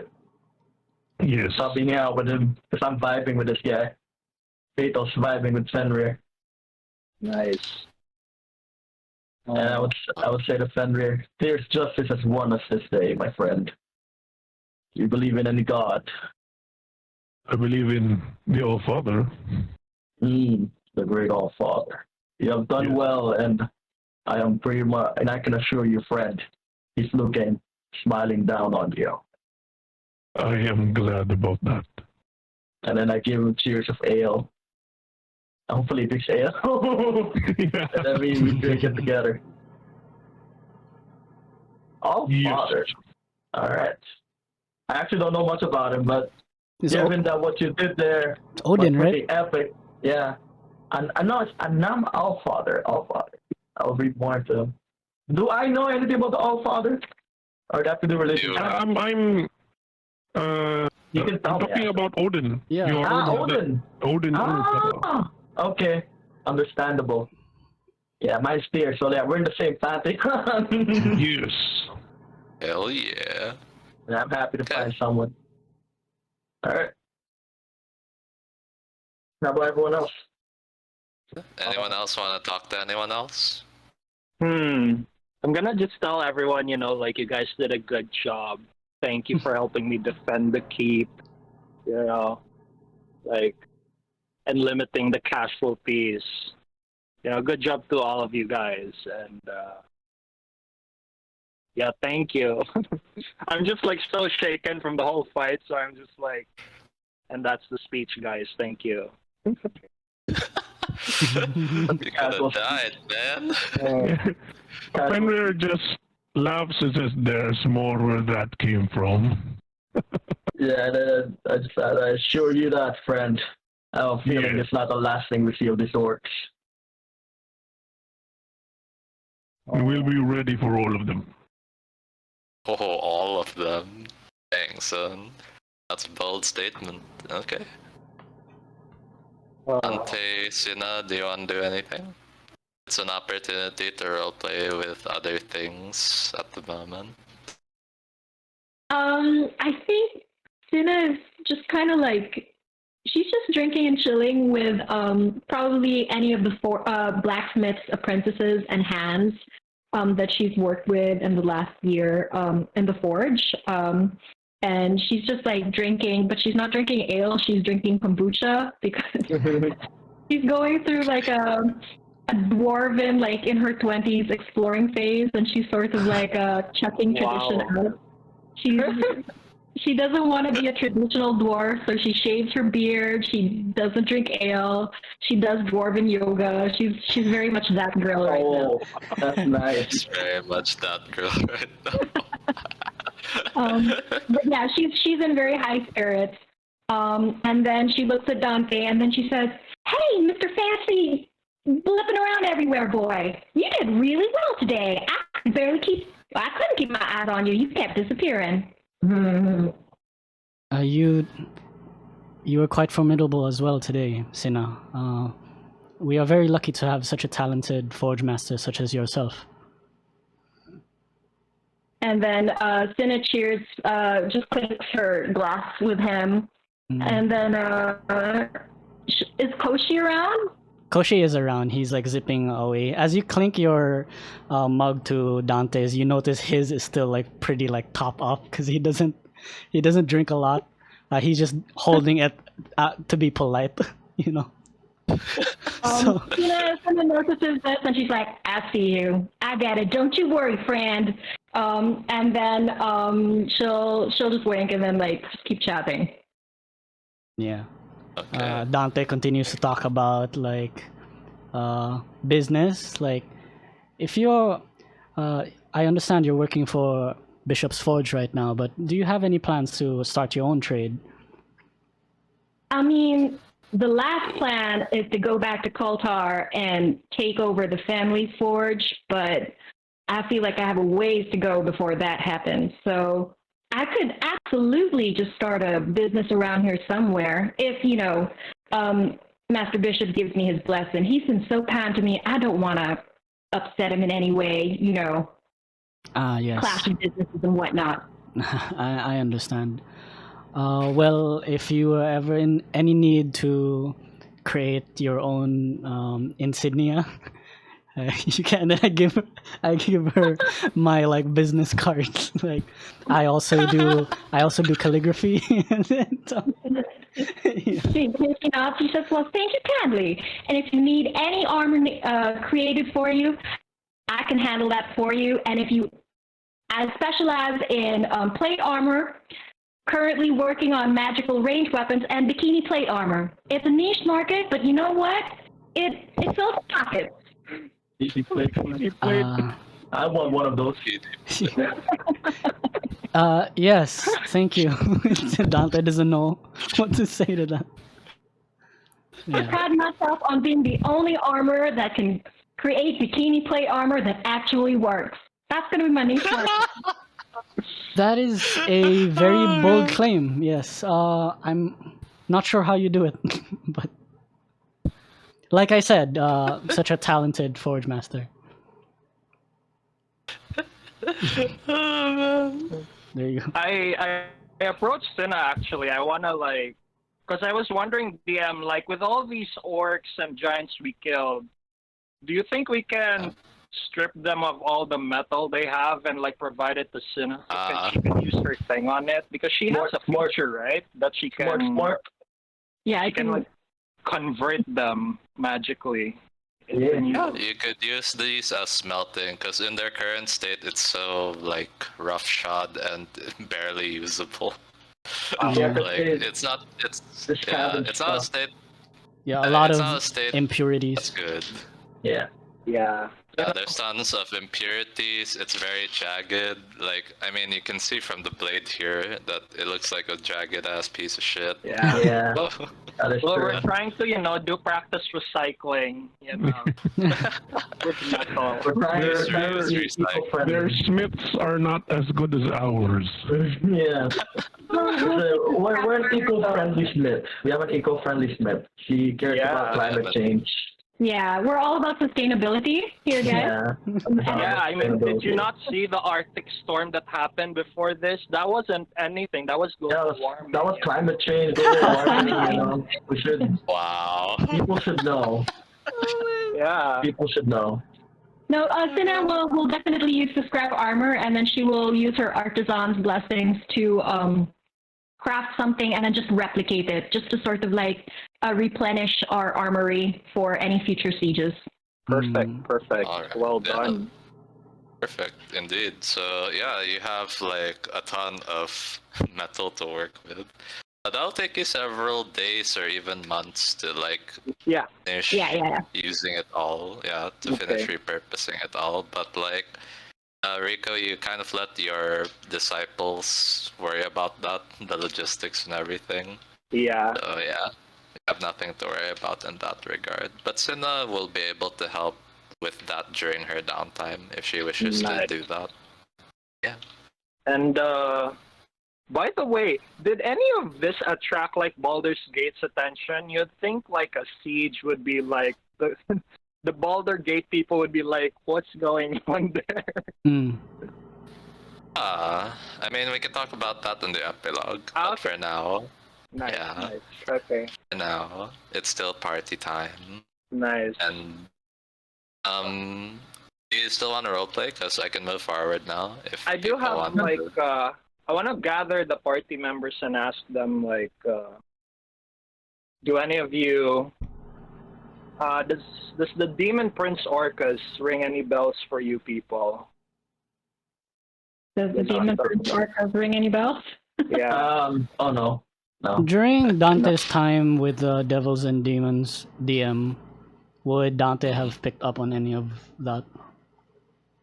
So, if you guys recall, in season 1, you actually did know something about Orcus, but only his general Kios. So, you know that he's the demon prince of the undead, Okay. and that for whatever reason, his general Kios, like, was interested in this citadel. There was even, like, that wormy zombie thing that you fought when you were here the first time. Yeah. Okay. Yeah. But other than that, you don't really know much about him. Okay. If you want to spend time researching more on him, though, you can do that.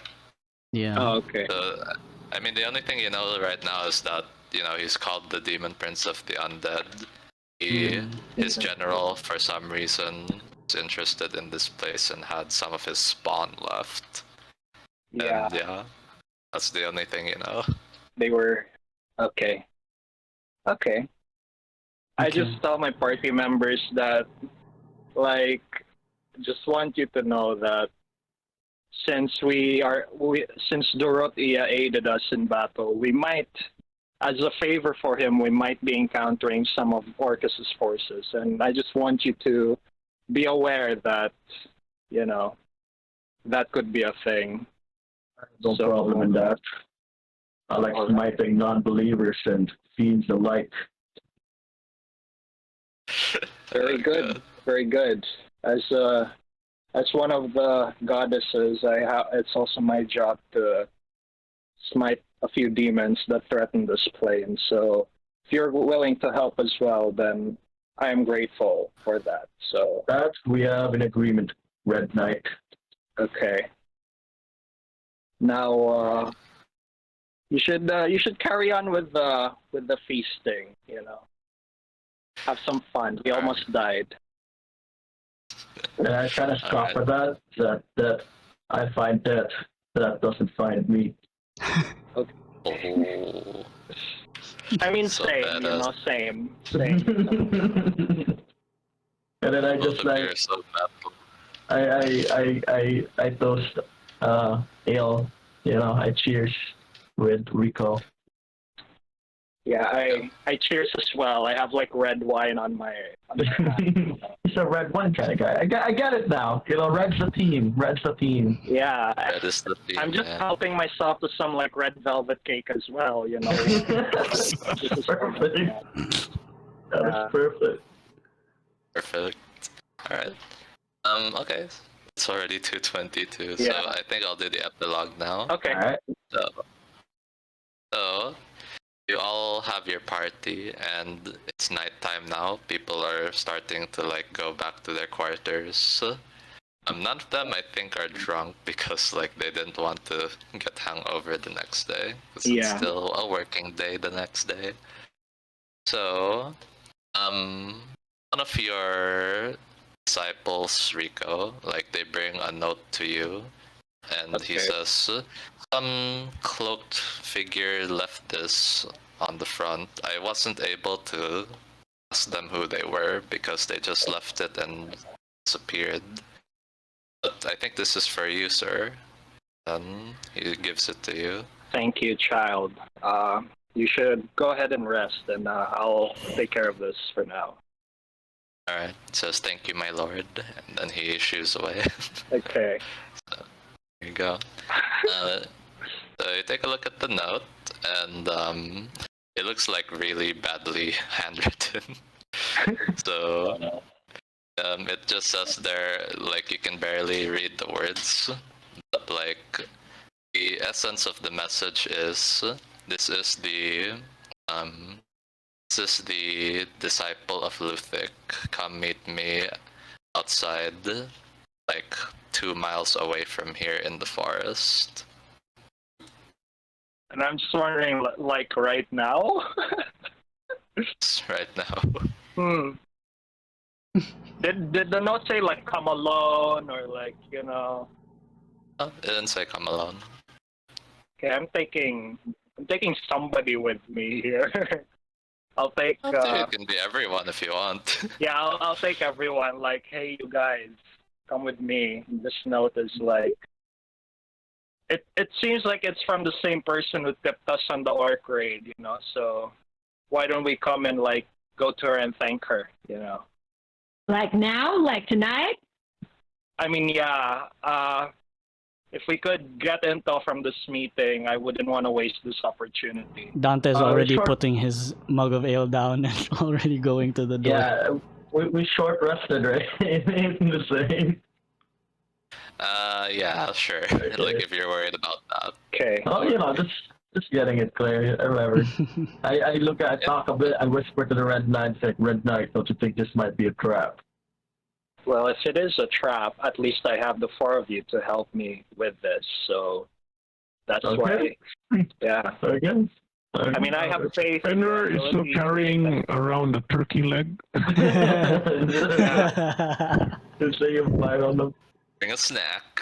I mean, you can. Go Cinna's on. just kind of like packing like little bits and bobs into her like bag of holding, just more like extra rations and all of that stuff. But she's like, "All right, I'm ready." All right. There you go. Let's ride, and we go to the 2 mile meeting area. Right, so you go there. Very clearly you know where you're supposed to be because there's like a huge gash on one of the trees. It doesn't look like that's from a normal creature. It's like it's so deep through that. That looks like iron cut through that, not bear claws. Okay. Yeah. And then you kind of like wait there for a minute because you're like, oh, okay, this is probably it. And then And a minute later- I'll be turning on my Eldritch sight the whole time. I'll be using detect magic just in case, you know. Okay. Yeah. You use detect magic. You don't really detect any magic. Okay. And then after that, you kind of see the cloaked figure now. With the long claws.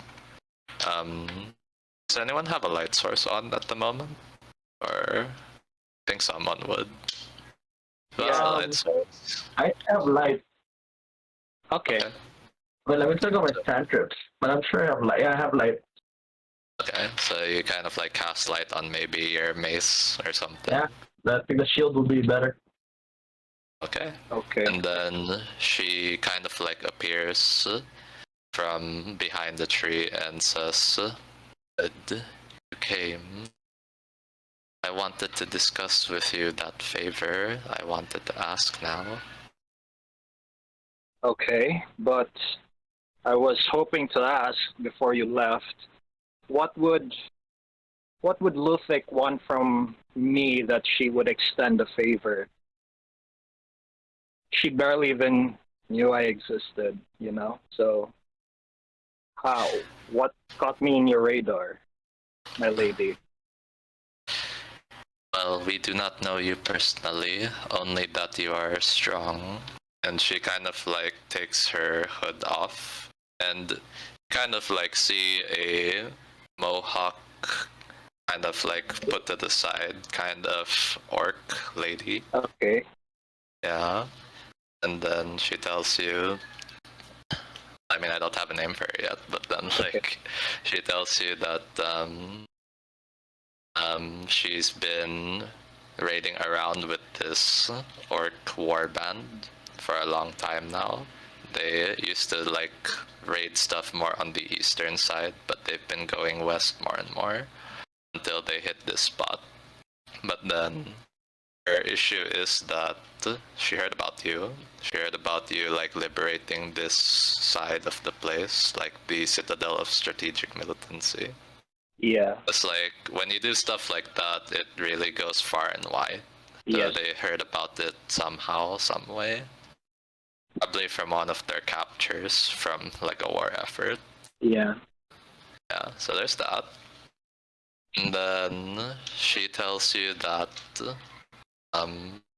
she needs your help because the orc warband, they are going towards a path of their own destruction, and Luthic doesn't want them to be led to a path of destruction. So, Then- Okay. she tells you that, you see, we are not raiding this side of the world of our own free will. Right now, we are being subdued. We are being forced into marches and forced into attacking other places, even though we have no interest in these places. The orcs, we do not want to plunder just for the sake of killing. We do it because we want to get resources. We want to continue growing. We want to own everything. And then she tells you that your place in particular was not a strategic plundering area. You do not have much food. You are still rebuilding. So, Okay. do you want to ask her any questions? If Because you she'll just are- continue. If you are being controlled, who's controlling you? What could compel an army of you? It is these weird creatures that have blue skin and things coming out of their faces. I do not know what you call them, but they are freaks of nature. Does the description like trigger? Would the Red Knight be aware of like aberrations somehow? I mean, I know most of the players knows what this is already, but Yeah. like none of you know this one in particular, I think. Okay. Did anyone study aberrations in particular during their college or like growing up years? Nope. No. Not really. During no. the 1 year of Dante studying how other creatures can mind control or like compel other people to do things, would he? Oh, okay. Right? Wow, this. Yeah, because Go ahead and make a. Oh, what kind of check would this be? Let's just say intelligence check. It doesn't really neatly fall into any of those four. So go ahead and make an intelligence check. 7. Oh. Do you have inspiration? I didn't Yeah. call it before You I didn't rolled. call it, yeah. Oh damn. Okay. No, my dude, you studied more on like the more common ones, like demons, devils, you know, charmers, famous people who have tried to charm people. Okay. I asked the lady, the orc lady, so if we aid in your liberation, my lady, does that mean you will leave the place peacefully and go elsewhere? Or what is your intention once we liberate you? Well, once you liberate us, we will probably go back to our old ways. We will probably raid in other places. But first, one thing is for sure, if we are liberated, we're going to wreak havoc on those who tried to control us. I see. I don't see any problem waging war against those who enslaved you. I'm not against helping you, but I need to make sure that you're not trying to deceive us. Because if I feel you deceive us, then you're on your own. It's only fair if you're going to ask my aid. And then she says, I swear on Cave Mother's life, on the Cave Mother's word. Very well. Then I swear by my own honor as a knight that I will aid you. Alright then. Meet me again here tomorrow in the morning. I will show you where our camp is. Okay. Very well. Alright. Oh, who hopped off? Is that Khen? Okay. Well, I mean, that was a good time frame to hop off because that's the end of the session for tonight. For today. Nice. Cool. Nice. Yeah. Was fun. It was. I love the. Yeah. I love the interactions. Yeah. Right? Oh man. I found By the I found the battle bro. Oh, Yeah. Battle bro. The Battle Bros. Yo, Ken, I was just saying that that's the end of the session, so... Oh, I missed it. I got cut out. Sorry. I had to do No, something. you didn't miss anything. It's just Okay, sorry, but yeah. the end of the session, like she says, meet me again in the morning. I'll show you the place where our camp is. Okay, got it. All right, nice. That's the end of the session. So let me tell you all your rewards, and I can type No, it out thanks. too. All right. Ew. You can type it up. Yeah, so rewards. Do we level up? No, you don't level up. Oh, okay. That's So rewards, there's no downtime for this. And let's see. Oh man, there's not much in the form of rewards unless you want to sell some of your equipment that you got from all of those dead things. Do you like that? Gold. Yeah, we could. I That Yeah, can- gold is yeah. good. Gold's good. especially for Gold's the new ones that need it. Yeah. Okay. Especially for the new ones that we... Alright, so if you're planning to sell a whole bunch of it, especially like the really big swords from the giants, if you want to also sell some of their metal armor, because it's really huge plate armor that you could like probably smelt or something, and that's going to be a total of 2,500 gold. No, probably more than that. It's all plate. Let me do some quick maths in my brain. It's gonna be 5,000 GP actually.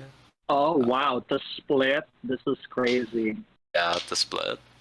So we get one KGP each. Yay! I think that's it. Just 5,000 GP worth after you sell everything. You didn't have magic Nice. items on them. You don't have any downtime because immediately after this you're gonna do something. My God, they're poor. Nice. I'll take it. Yeah, I mean, this wasn't the adventure where, like, you know, someone gave you a quest and there was a reward at the end. You were just Yeah. defending your home. Defending. Yeah. Yeah, Okay. this was we were protecting our house. Oh, but you do get like ally in a way, ally question mark, and that's the follower of Luthic, follower of. We will call her. What do we I call don't have a name yet, so don't worry about it. Okay. Yeah, we'll figure it out together, or yeah, I'll just let you know later. So Nice. we have an ally at at the moment, you think, the follower of Lothic, who give you ample time to prepare for this invasion. Okay. And now you're trying to do a favor for her. Yeah. Hey, Right. We might be fighting aliens. You might be. Yeah, I mean, I know everyone here knows what that monster is. I actually have no idea. Sure you don't. I don't know, man. They're mind flayers over there. I don't really know. Oh, dude. Alrighty. Okay. I hope you all had a good time, because like, Yeah, it was fun, dude. that was such That an was fun. unprepared session. I don't even have a name for this thing. Don't worry about it, dude. It was great. Thank you so much, Linc. Yeah, Yeah. thank you. Thank you. It's so much Thank fun. you so much. GG. Yeah. That was the right number of monsters. Yeah. That was the perfect number. I know, it was 3 rounds almost. Like, it could have Just ended don't- on round 3. Just don't go over it. So that was the perfect number. Perfect Yeah. number. I have a question. What's up, When you short rest, you can use hit die to regain HP, right? Yeah, you burn it.